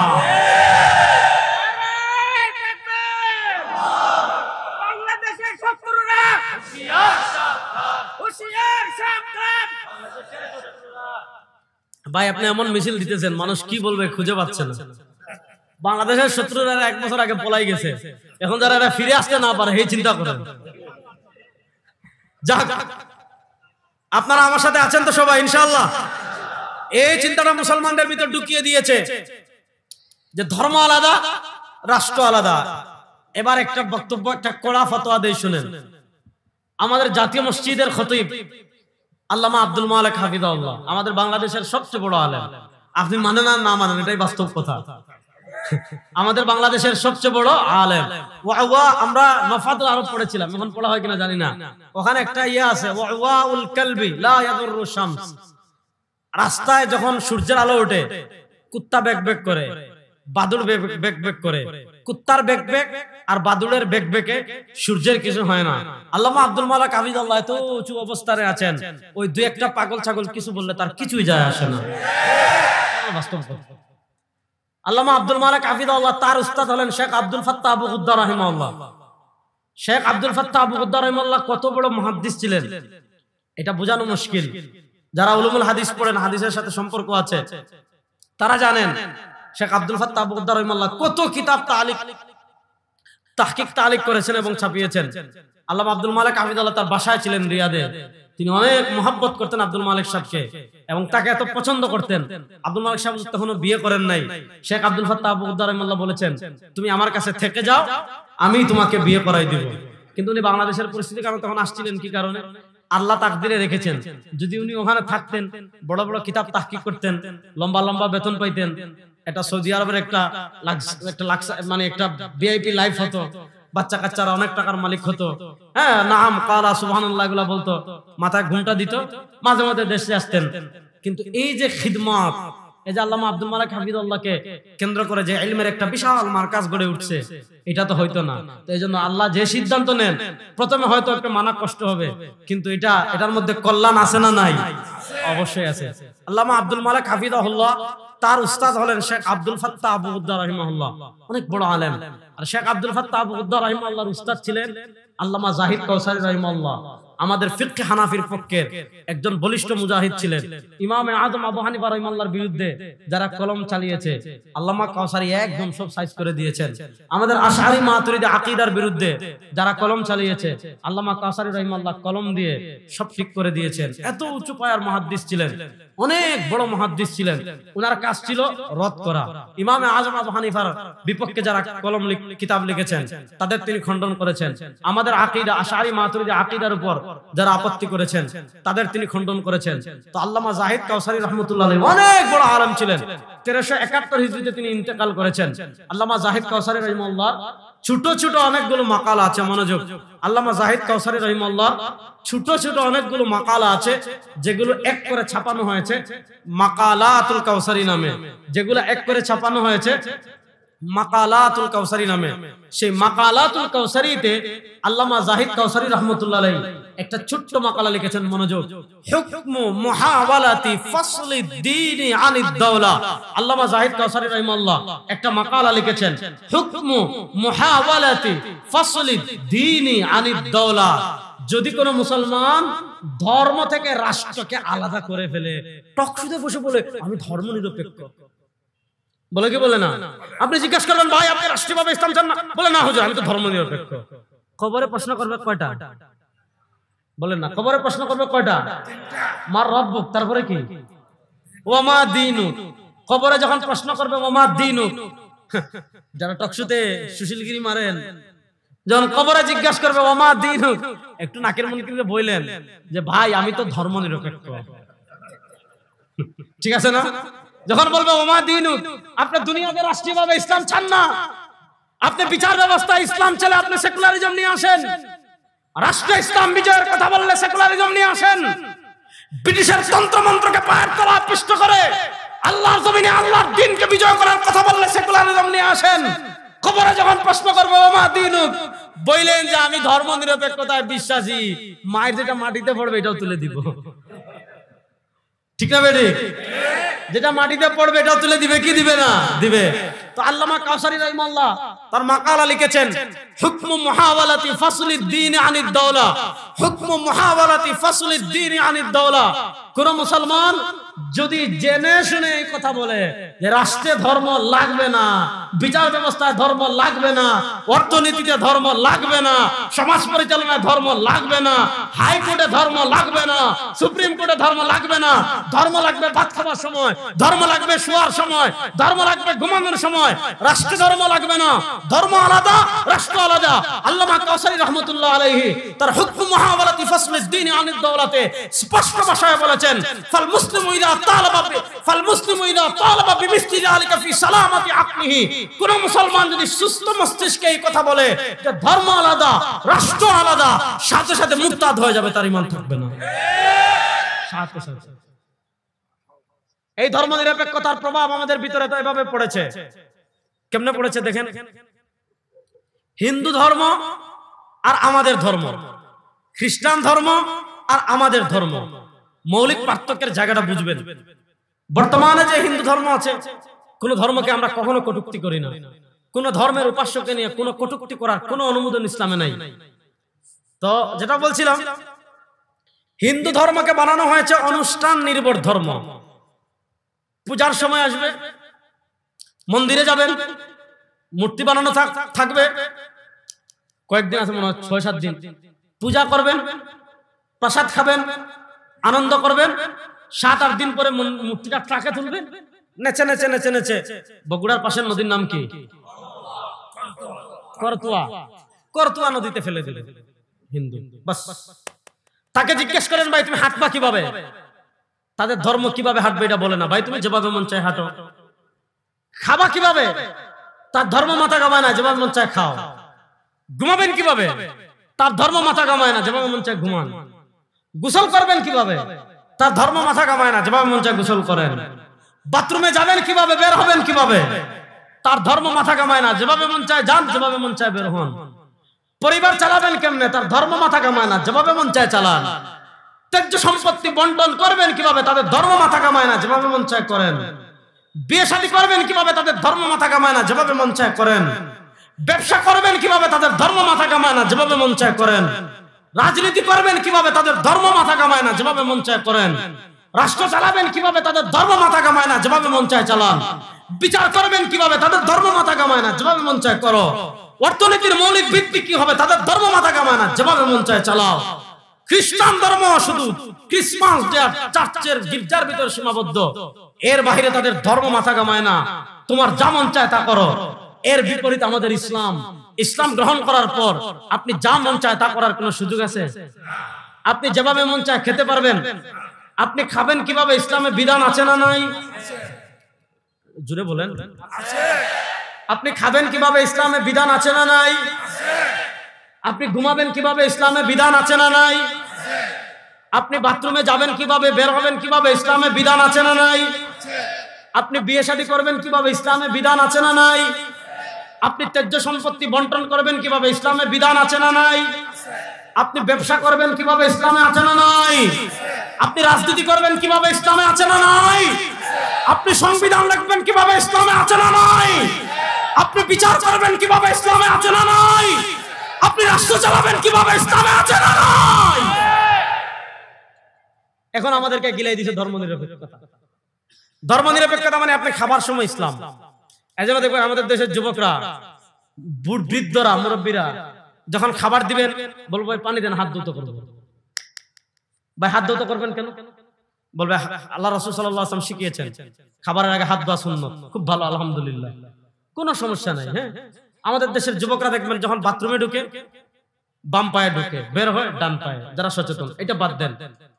টাকনুর নিচে পোশাক পরা হারাম। যে পোশাক উপর থেকে ঝুলে এটা টাকনুর নিচে পরিধান করা হারাম।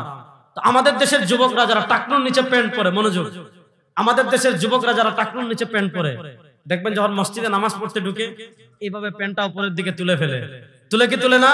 এতক্ষণ তার প্যান্ট ছিল টাকনুর নিচে, যখনই সে কি করে মসজিদে ঢুকে প্যান্টটা টাকনুর উপরে তুলে ফেলে। তাকে জিজ্ঞেস করবেন, ভাই প্যান্টটা টাকনুর উপরে তুললেন কেন? বলবে ভাই মসজিদে গিয়ে গুনার কাজ করবো, টাকনুর নিচে প্যান্ট পরা হারাম না। আমাদের দেশের যুবকদের, আমাদের দেশের দেখবেন মুরব্বীদেরকে দাওয়াত দিবেন, বিআইপি খাবার দিবেন, খাইতে খাইতে খাইতে খাইতে খাবার চলে আসছে এই পর্যন্ত, আর হজম করতে পারতেছে না। জিজ্ঞেস করবে বিআই সাহেব বগুড়ার দই আছে কি না? আপনি জিজ্ঞেস করবেন বিআই সাহেব বগুড়ার দই তালাশ করছেন কেন? বলে খাবারের পর মিষ্টি খাওয়া সুন্নত। খাবারের পর মিষ্টি খাওয়া সুন্নত। ভালো কথা। আমরা হাত ধোয়ার ক্ষেত্রে ইসলামকে মানি, মনোযোগ, হাত ধোয়ার ক্ষেত্রে ইসলামকে মানি। টাকনুর উপরে পোশাক তোলার ক্ষেত্রে ইসলামকে মানি।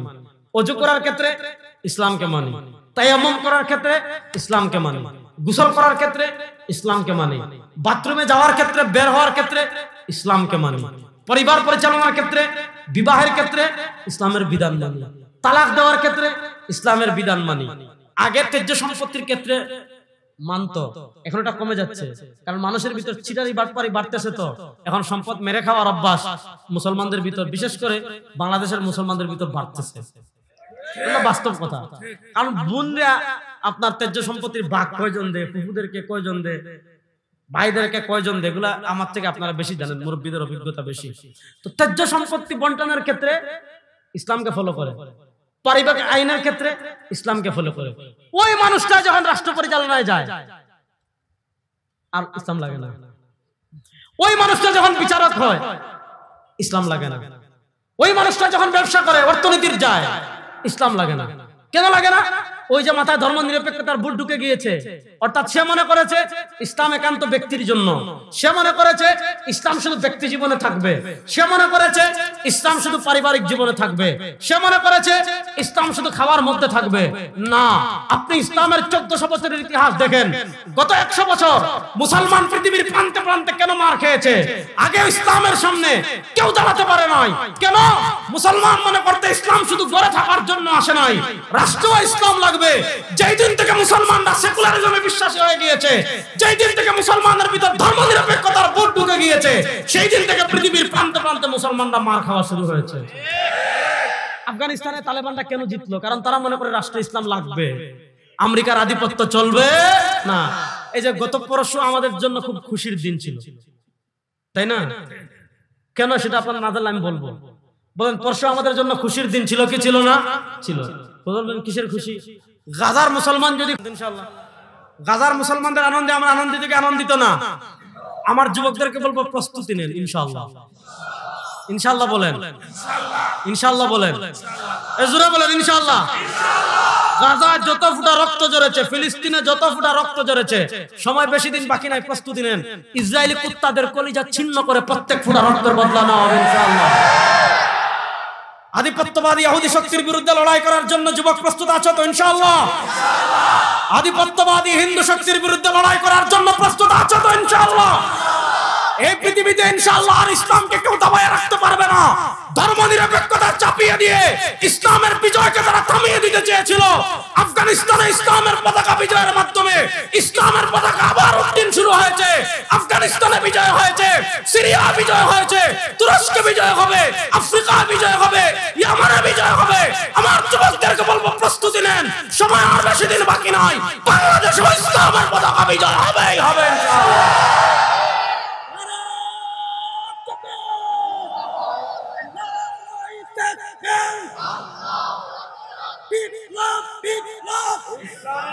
ইনশাআল্লাহ।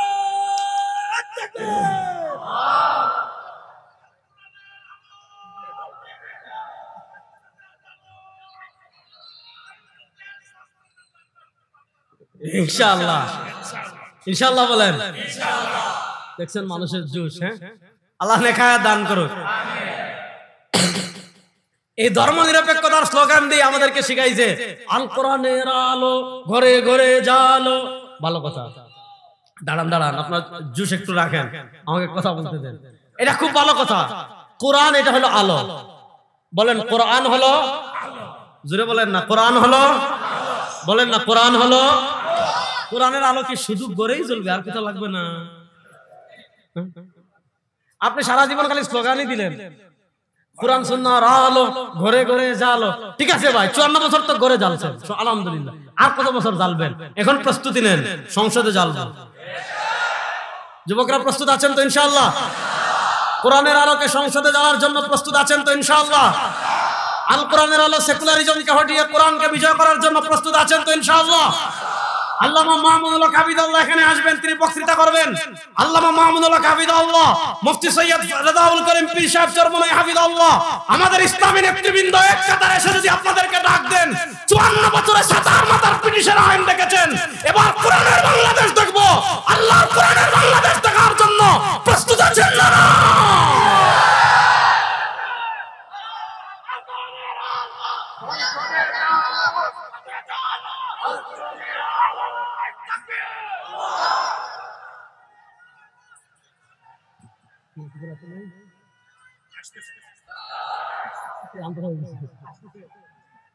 প্রস্তুত আছেন তো সবাই ইনশাআল্লাহ? প্রস্তুত আছেন তো ইনশাআল্লাহ? আমি এখানে আসার আগে দিনাজপুর বক্তৃতায় আমি বলে আসছি, হিসাব খুব সহজ, বুঝছেন? গত শতাব্দীতে মাইর খাইছি ভাই, বহুত মাইর খাইছি, সারা দুনিয়ায় মাইর খাইছি। খাইছি না? আফগানিস্তানে খাইছি, লিবিয়ায় খাইছি, আলজেরিয়ায় খাইছি, কাশ্মীরে খাইছি, আফগানে খাইছি, ইয়ামানে খাইছি, তুরস্কে খাইছি, তুর্কিস্তানে খাইছি। গত 100 বছর খাইছি, 100 বছর দিব ইনশাআল্লাহ। সব খুব সহজ। হুজুর আপনি হাসেন, এটাই বাস্তব ইনশাআল্লাহ। বুঝেন না কথা? গত 100 বছর খাইছি, 100 বছর দিব ইনশাআল্লাহ। বলেন না, গত 100 বছর খাইছি, 100 বছর দিব ইনশাআল্লাহ। গত 100 বছর পরাজিত হয়েছি। পৃথিবীর বিভিন্ন রাষ্ট্র থেকে ইসলামকে সরিয়েছে। বিশ্বাস করেন, এই 100 বছর ইসলামকে কেউ দাবায় রাখতে পারবে না ইনশাআল্লাহ। আপনারা দেখেছেন 2023 থেকে 2023-এর 7 অক্টোবর থেকে 2025-এর 9 অক্টোবর, 2 বছর 2 দিন পৃথিবী একটা অসম যুদ্ধ দেখেছে। কি অসম যুদ্ধ? 2023 সালের শেষ দিকে ইসরায়েল একটা মানচিত্র প্রকাশ করেছে। কি মানচিত্র? যে মানচিত্রে ফিলিস্তিন নামক কোন রাষ্ট্রই নাই, পুরাটা ইসরায়েল। অর্থাৎ তারা পৃথিবীকে মেসেজ দিয়েছে যে আর ফিলিস্তিন নামে কোনো আলাদা রাষ্ট্র থাকবে না, পুরাটা ইসরায়েল হয়ে যাবে। একদিক থেকে তারা মানচিত্র প্রকাশ করেছে যে গাজা থাকবে না, একদিক থেকে তারা মানচিত্র প্রকাশ করেছে আপনার পশ্চিম তীর রামাল্লাহ থাকবে না, বাইতুল মাকদিস থাকবে না, এগুলা সব ইসরায়েলের মানচিত্রে ঢুকে যাবে। তো একদিক থেকে তারা মানচিত্র প্রকাশ করেছে, আর আরেক দিক থেকে তারা কি করেছে? এই শতাব্দীতে আমাদের সংকটের জায়গা কি ভাই? আল্লাহ আমাদেরকে এই শতাব্দীতে কি দেয় নাই বলেন, আর কি দিবে? আমরা সংখ্যায় 250 কোটি, মুসলমানরা সংখ্যায় কত কোটি? 250 কোটি। আল্লাহ আমাদেরকে 57টা রাষ্ট্র দিয়েছে, 57টা রাষ্ট্র। আল্লাহ তাআলা আমাদেরকে 57টা রাষ্ট্র দিয়েছে। আল্লাহ তাআলা আমাদেরকে অ্যাটম বম দিয়েছে। আল্লাহ মুসলিম কান্ট্রিকে আল্লাহ অ্যাটম বম দিয়েছে, পারমাণবিক অস্ত্র আছে পাকিস্তানের। আল্লাহ তাআলা আমাদেরকে পেট্রোলিয়াম দিয়েছে। দেখেন পুরো পৃথিবীর প্রযুক্তি, বিমান বলেন, গাড়ি বলেন, মিল কারখানা বলেন, ইন্ডাস্ট্রি বলেন, যদি অকটেন, পেট্রোল, মোবিল, কেরোসিন না থাকে এগুলা চলবে। পুরা পৃথিবীর প্রযুক্তি দাঁড়িয়ে আছে পেট্রোলিয়ামের উপর। আর পেট্রোলিয়ামের খনিজ সম্পদ আল্লাহ কাদের দিয়েছেন? আল্লাহ তাআলা মুসলমানদেরকে দিয়েছেন। পেট্রোলিয়াম থেকে অকটেন হয়, পেট্রোলিয়াম থেকে ডিজেল হয়, পেট্রোলিয়াম থেকে কেরোসিন হয়। এই যে পদার্থ, তৈল জাতীয় যত পদার্থ, এগুলো না থাকলে গাড়ি চলবে না, এগুলো না থাকলে মিল কারখানা চলবে না, এগুলো না হলে বিমান উড়বে না, এগুলো না হলে পৃথিবী প্রযুক্তি থমকে যাবে। তো আল্লাহ প্রযুক্তির মূল যে মগজ আছে আল্লাহ তাআলা এটা দিয়েছেন মুসলমানদেরকে। পুরা আরবের রাষ্ট্রগুলোর পানির থেকে আল্লাহ তেল বেশি দিয়েছেন। ওদেশে দেখবেন পানির থেকে তেলের দাম বেশি। প্রশ্ন হলো, এত কিছু হওয়ার পর, মনোযোগ, এত কিছু হওয়ার পর কেন গাজায় ঘটনা ঘটলো? কেন বাইতুল মাকদিস আমাদের নাই? কেন কাশ্মীরে মার খায়? কেন ইয়ামানে মার খায়? কেন লিবিয়ায় মার খায়? কেন আলজেরিয়ায় মার খায়? কেন বসনিয়া হার্জেগোভিনায় মার খায়? কারণ একটা, আমাদের রাষ্ট্র 57টা আছে ঠিক, আমাদের অ্যাটম বম আছে ঠিক, আমাদের 57 জন সেনাপ্রধান আছে ঠিক, আমাদের 57টা সেনাবাহিনী আছে ঠিক, কিন্তু এই 57টা রাষ্ট্রের রাষ্ট্র ক্ষমতায় যারা বসে আছে সবগুলা ইহুদি খ্রিস্টানদের 5টা গোলাম। সবগুলা ইহুদি খ্রিস্টানের 5টা গোলাম। এটা হলো মূল কথা। 2023 সালে খবর রটালো, কি খবর এবং বাস্তব এটা, যে ইসরায়েলের সাথে সৌদি আরব কূটনৈতিক সম্পর্ক স্বাভাবিক করে ফেলবে। এটা খেয়াল করেন, একদিক থেকে ইসরায়েলের সাথে কূটনৈতিক সম্পর্ক সৌদি আরব স্বাভাবিক করে ফেলবে, আরেক দিক থেকে ইসরায়েল মানচিত্র প্রকাশ করেছে, পৃথিবীর মানচিত্র থেকে ফিলিস্তিনের নাম নিশানা মুছে দিবে। তখন হামাসের কাছে, মুজাহিদদের কাছে যুদ্ধ করা ছাড়া আর কোনো পথ ছিল না। একটাই পথ খোলা ছিল, হয় আপনি ইসরায়েলের দাসত্ব স্বীকার করে ইসরায়েলের বাসিন্দা হয়ে ইহুদিদের গুণগান গাবেন, আর ব্যক্তি জীবনে মসজিদ মাদ্রাসা যতটুকু পারেন ইবাদত বندگی করবেন, দুনিয়া থেকে বিদায় নেবেন। সামনে যদি সালাউদ্দিন আইয়ুবীর কোনো উত্তরসূরি আসে, সে হয়তো জাগবে। এই ছিল এক পথ। আর আরেক পথ ছিল, সারা দুনিয়ার কেউ সহযোগিতা না করুক, সারা দুনিয়ার কেউ পাশে না দাঁড়াক, সারা দুনিয়ার কেউ একটা অস্ত্র না দেখ, সারা দুনিয়ার কেউ একটা ড্রোন না দেখ, সারা দুনিয়ার কেউ একটা মিসাইল না দেখ, সারা দুনিয়ার কেউ একটা যুদ্ধে শরিক না হোক, কোন মুসলমান রাষ্ট্র না আসুক, কোন মুসলমান সেনাবাহিনী না আসুক, কোন মুসলমান সৈন্য না আসুক, একা ইসরায়েলের বিরুদ্ধে লড়াই করব অথবা চুপি চুপি মরব। হামাস 2 নম্বর পথ গ্রহণ করেছে, জিহাদ করব। তুফান আল আকসা 7 অক্টোবর শুরু হয়েছে। এই দীর্ঘ রক্ত, আহা, এমন একটা জাতি, এরা আপনি না দেখলে বিশ্বাস করতে পারবেন না এরা কোন জাতি এবং এদের ইমানের স্পৃহা কত। বিশেষ করে গাজার মুসলমানদেরকে যদি আপনি না দেখেন, আপনার নিজের চোখে এদের সাথে যদি কথা না বলেন, এদের ইমানের স্পিরিট যদি আপনি না দেখেন। মিশর থেকে 500 কিলোমিটার দূরে গিয়েছি আমরা। আল্লামা মাহমুদুল হক সাহেবের বড় ভাই আল্লামা মাহফুজুল হক হাফিজাহুল্লাহ, আমি আরো কয়েকজন ছিলেন। মিশর থেকে 500 কিলোমিটার দূরে নিভৃত গ্রাম, বিশ্বাস করেন, একদম ওই পারে আপনার ইসরায়েল, এই গাজা ফিলিস্তিন, এই পারে মিশর। ওইদিকে তো আর যাইতে দেয় না, কারণ সীমানা ক্রস করতে দেয় না। একটা ছোট্ট এরকম একটা বাড়ি আছে, এটা তো অনেক বিশাল সুন্দর পুরাতন দাচের বাড়ি, এই যে এরকম 2 তলা বাড়ি, সিঁড়ি মিড়ি অনেক পুরাতন। আমরা 2 তলায় উঠলাম, 10 হাত 10 হাত 10 হাত, ভালো করে বুঝবেন, 10 হাত 10 হাত 10 হাতের ঘর। এখানে একটা পর্দা, এখানে একটা পর্দা, এখানে একটা পর্দা। এখানে এক ফ্যামিলি থাকে গাজার আহত, এখানে একটা ফ্যামিলি। এই 10 হাত ঘরে 3টা পর্দা দিয়ে 3টা ফ্যামিলি থাকে। চিন্তা করেন কি পরিমাণ মানবতার জীবন এদের। অথচ এদের চেহারা দেখলে মনে হবে জান্নাতের ফুল নেমে আসছে। একজন যুবক, মনে করেন এই যে আমাদের শায়েখের মতো, বা একটু দাঁড়ান আপনি, এই যে শায়েখের মতো একজন তাগড়া যুবককে পেলাম। জানেন কি, ও 2 হাত নাই, 2 পা নাই, 2 হাত কাটা, 2 পা কাটা।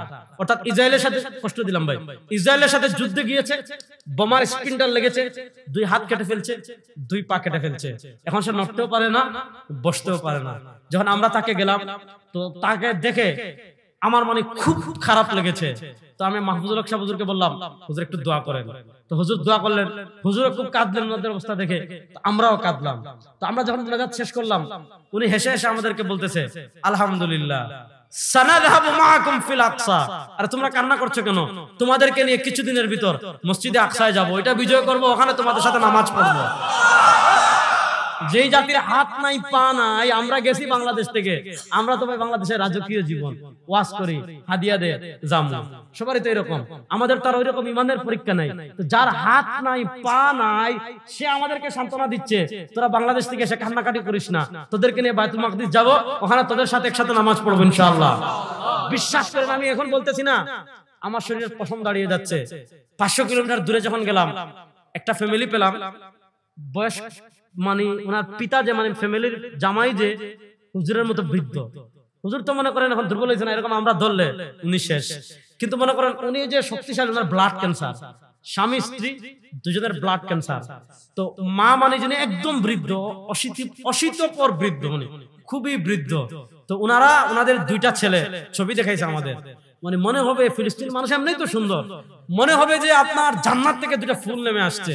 তো ওনাদের দুজনের ব্লাড ক্যান্সার না, স্বাভাবিকভাবে মনে করেন আমাদের বাংলাদেশের মানুষ কি দেশা আওয়ামী লীগের রাজনীতি করে এখানে টাকা পয়সা সব পাচার করে দিয়ে দিয়েছে ভারত আমেরিকায়। এজন্য 5 আগস্টের পর সব নেতা খাতা পলাই গেছে, ওখান থেকে বসে হুকুম দে, ওই মুজিবের সৈনিক যে যেখানে আসো বাংলাদেশে নামো। নেতায় ওখানে মাস্তি মারে, আরে হে এখানে কি বের হইয়া হামলা মামলার সম্মুখীন হয়। মানে মাথায় তো গোবরও নাই, মাথায় কি নাই, গোবরও নাই। এর বিপরীত ফিলিস্তিনিদের অবস্থা দেখেন, ওনার 2 সন্তান যখন দেখেছে মা বাবা অসুস্থ, কি করবে, মা বাবাকে অপারে রেখে 2 ছেলে আবার জিহাদ করতে গাজায় চলে গেছে। শুধু গাজায় জিহাদ করতে চলে যাবে, আমরা যাবার 5-6 ঘন্টা আগে ওনার মা খবর পেয়েছেন যে ইসরায়েল তার বাড়িতে বোমা মেরেছে, ওনার 2 ছেলে একসাথে শহীদ হয়ে গিয়েছে। তো আমরা যখন গেলাম, মানে ওই বাচ্চাদের বাপকে দেখলাম পুরো স্ট্রং, আর মাকে দেখলাম উনি কান্না করছেন, ওনার চোখ থেকে পানি পড়ছে, পানি জড়ায় পড়ছে, আর বারবার বলতেছে আলহামদুলিল্লাহ আনা উম্মু শাহিদ, আলহামদুলিল্লাহ আনা উম্মু শাহিদ, বারবার বলতেছে আল্লাহর শুকর, আজ থেকে আমি শহীদের মা। তো এরা চেয়েছিল ফিলিস্তিনকে সারা দুনিয়া থেকে মুছে দিতে। আল্লাহ তাআলা দেখেন 2 বছর 2 দিন তারা কি করেছে, গাজার বিল্ডিং ভেঙে দিয়েছে, গাজার শিশুদেরকে হত্যা করেছে, গাজার নারীদেরকে হত্যা করেছে, গাজার শিশুদেরকে হত্যা করেছে, গাজার মসজিদ ভেঙে দিয়েছে, গাজার মাদ্রাসা ভেঙে দিয়েছে, গাজার হাসপাতাল ভেঙে দিয়েছে। কিন্তু তারা চেয়েছিল ফিলিস্তিনের নাম নিশানা পৃথিবীর মানচিত্র থেকে মুছে দিতে। আপনি 2 বছর পরের অবস্থা দেখেন, 2023-এর 7 অক্টোবর তারা চেয়েছিল ফিলিস্তিনের নাম নিশানা মুছে দিতে। 2024-এর 25 আপনি 7 অক্টোবর দেখেন, 9 অক্টোবর দেখেন, মাত্র 2 বছর 2 দিন পৃথিবীর এমন কোন মানুষ নাই যে একদিন না একদিন ফিলিস্তিনের পক্ষে স্লোগান দেয় না। তারা চেয়েছে ফিলিস্তিনের নাম নিশানা মুছে দিতে। আল্লাহ তাআলা নিউ ইয়র্কের খ্রিস্টানদেরকে বের করে দিয়েছেন, আল্লাহ তাআলা স্পেনের খ্রিস্টানদেরকে বের করে দিয়েছেন, আল্লাহ তাআলা ইতালির খ্রিস্টানদেরকে বের করে দিয়েছেন, আল্লাহ তাআলা নেদারল্যান্ডের খ্রিস্টানদেরকে রাজপথে বের হয়ে বলেছেন তোমরা স্লোগান দাও ফ্রি ফ্রি প্যালেস্টাইন। তাহলে বোঝা গেল যেই জাতি, ভালো করে বুঝবেন, যেই জাতি মাথা নত করে না, হামাস সাহস করে দাঁড়িয়ে গিয়েছে যে ইসরায়েল আমরা মালিক মিয়া, গাজার মালিক আমরা, রাফার মালিক আমরা, আসকালানের মালিক আমরা, বাবেল উদ্দের মালিক আমরা, রামাল্লার মালিক আমরা, আরজে মুকাদ্দাসের মালিক আমরা, পশ্চিম তীরের মালিক আমরা, ইরাকের মালিক আমরা।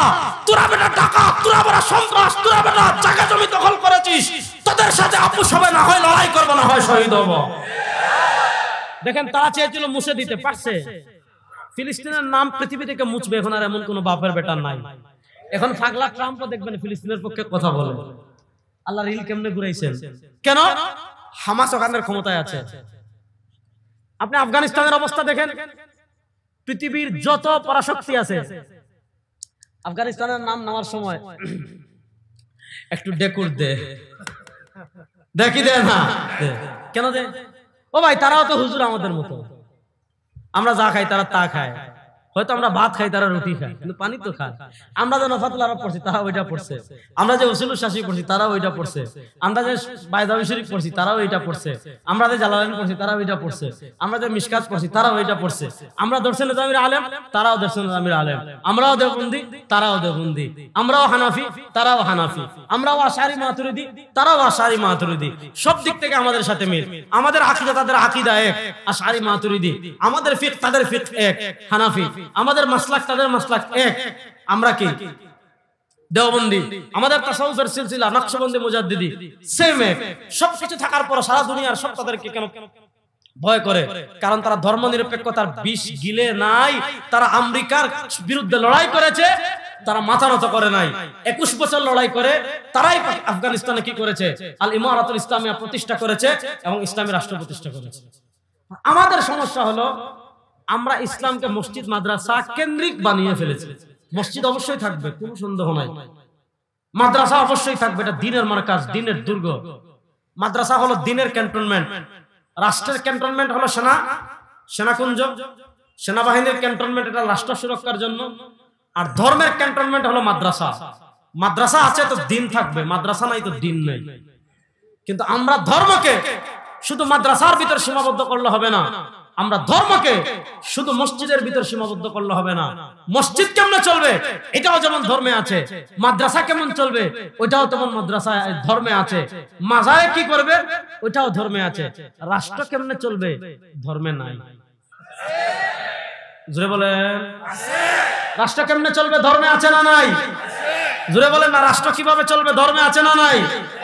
এবার আপনারা এই ধর্ম নিরপেক্ষতা নিয়ে এত লম্বা কেন ওয়াজ করলাম, এই কথা বলে আমি বিদায় নেব।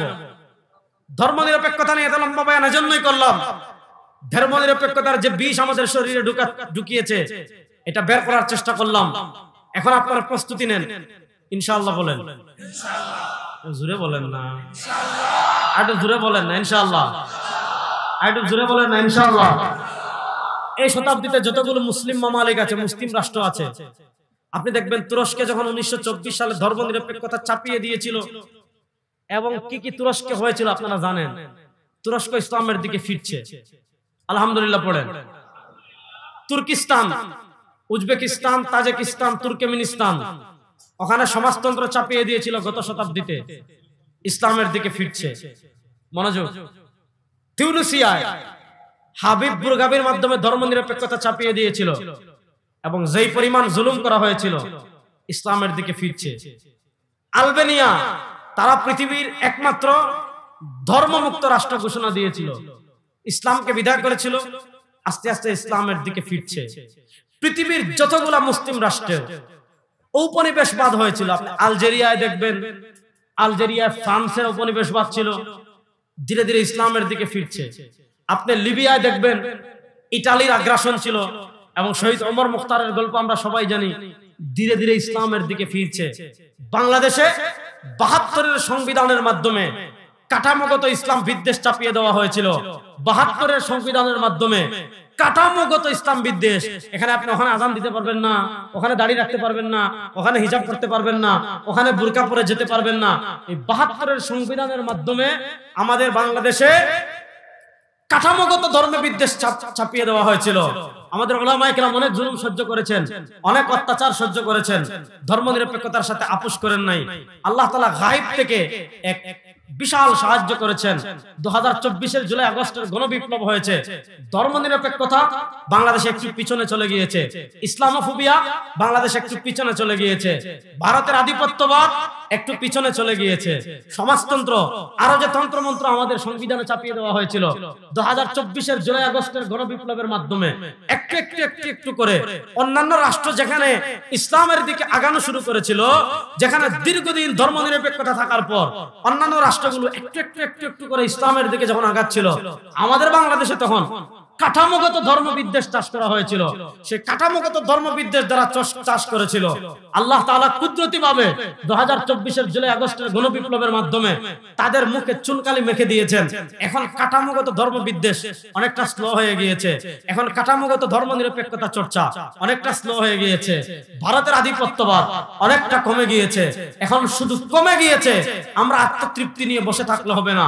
অন্যান্য রাষ্ট্রগুলো যেমন ধীরে ধীরে ইসলামের দিকে এগিয়ে যাচ্ছে, বাংলাদেশেও আমরা ধীরে ধীরে চূড়ান্ত শরিয়ার দিকে এগিয়ে যাব। বড় আস্তে বললেন ইনশাআল্লাহ, বড় আস্তে বললেন ইনশাআল্লাহ। 54 বছর বাংলাদেশ ব্রিটিশের আইনে পরিচালিত হয়েছে, 54 বছর বাংলাদেশ 72-এর সংবিধানে পরিচালিত হয়েছে, 54 বছর বাংলাদেশের বিচার ব্যবস্থা ইসলাম ছিল না, ব্রিটিশ প্রবর্তিত বিচার ব্যবস্থা দিয়ে রাষ্ট্র পরিচালনা করা হয়েছে। আমি দিনাজপুরে বক্তৃতায় বলে আসছি, একটা বিচার ব্যবস্থা পরীক্ষা করার জন্য 54 বছর লাগে না, 2 বছরই বোঝা যায়। 2 বছরে যদি ফেল হয়, অকেজ হয়, এই বিচার ব্যবস্থা চলে না। ব্রিটিশ প্রবর্তিত বিচার ব্যবস্থা বাংলাদেশে 54 বছর দেখেছেন। এই 54 বছরের প্রত্যেকটা দিন, এই 54 বছরের প্রত্যেকটা মুহূর্ত, যতক্ষণ কোর্ট হয়েছে, যতক্ষণ বিচার হয়েছে, যতক্ষণ বিচারপতি বিচারের এজলাসে বসেছেন, ততক্ষণ আমাদের দেশে বিচার ব্যবস্থার নামে তামাশা করা হয়েছে, মানুষের নামে জুলুম করা হয়েছে, মানুষের উপর অত্যাচার করা হয়েছে, খুনিকে মুক্তি দেওয়া হয়েছে, ধর্ষককে মুক্তি দেওয়া হয়েছে, চোরকে মুক্তি দেওয়া হয়েছে, ডাকাতকে মুক্তি দেওয়া হয়েছে, ব্যাংক ডাকাতকে মুক্তি দেওয়া হয়েছে, ব্যাংক ডাকাতির সুযোগ করে দেওয়া হয়েছে, শেয়ার বাজার ডাকাতির সুযোগ করে দেওয়া হয়েছে। একটা বিচার ব্যবস্থা পরীক্ষা করার জন্য 54 বছর লাগে না। এই 54 বছরের প্রত্যেকটা দিন ব্রিটিশ প্রবর্তিত বিচার ব্যবস্থা ফেল করেছে। ওই ব্রিটিশ প্রবর্তিত বিচার ব্যবস্থা এই বাংলাদেশে যেহেতু অকেজ হয়ে গিয়েছে, এই ব্রিটিশ প্রবর্তিত বিচার ব্যবস্থা দিয়ে 54 বছরে পারেন নাই, 100 বছরেও পারবেন না, 200 বছরে পারবেন না।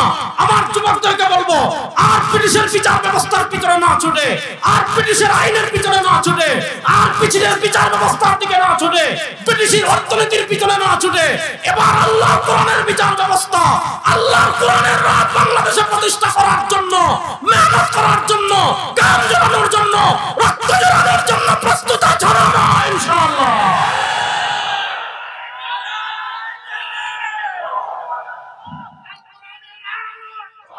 শেষ কথা বলে শেষ করছি, শেষ কথা বলে শেষ করছি। আগে বলতেন হুজুরা আপনারা এক হন, আপনারা এক হলে আপনাদের সাথে আছে, বলতেন না? এবার সব হুজুররা যদি এক কাতারে আসে, সব ইসলামী রাজনীতিবিদ যদি এক কাতারে এসে বলে একবার পরীক্ষামূলক ইসলামকে দেখবো, আছেন তো রেডি ইনশাআল্লাহ? যুবকরা রেডি আছে তো ইনশাআল্লাহ? তরুণরা রেডি আছেন তো ইনশাআল্লাহ? একটা স্লোগান দেন, স্লোগান দিয়ে শেষ করবো।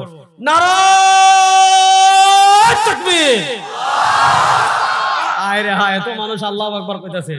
আজ থেকে 1 বছর আগে জয় বাংলা কইলে ওই চোখ লোকমান থেকে শোনা যাইতো আল্লাহু আকবার, আর আস্তে কোন জোরে বলেন, 2 হাত তুলেন সবাই।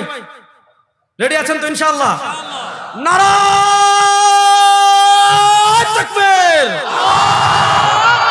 নারায়ে তাকবীর, নারায়ে তাকবীর। তন্ত্রমন্ত্রের দিন শেষ, তন্ত্রমন্ত্রের দিন শেষ। ইসলামের বাংলাদেশ, তন্ত্রমন্ত্রের দিন শেষ। নারায়ে তাকবীর। আবার আপনাদের সাথে দেখা হবে ইনশাআল্লাহ। আসসালামু আলাইকুম।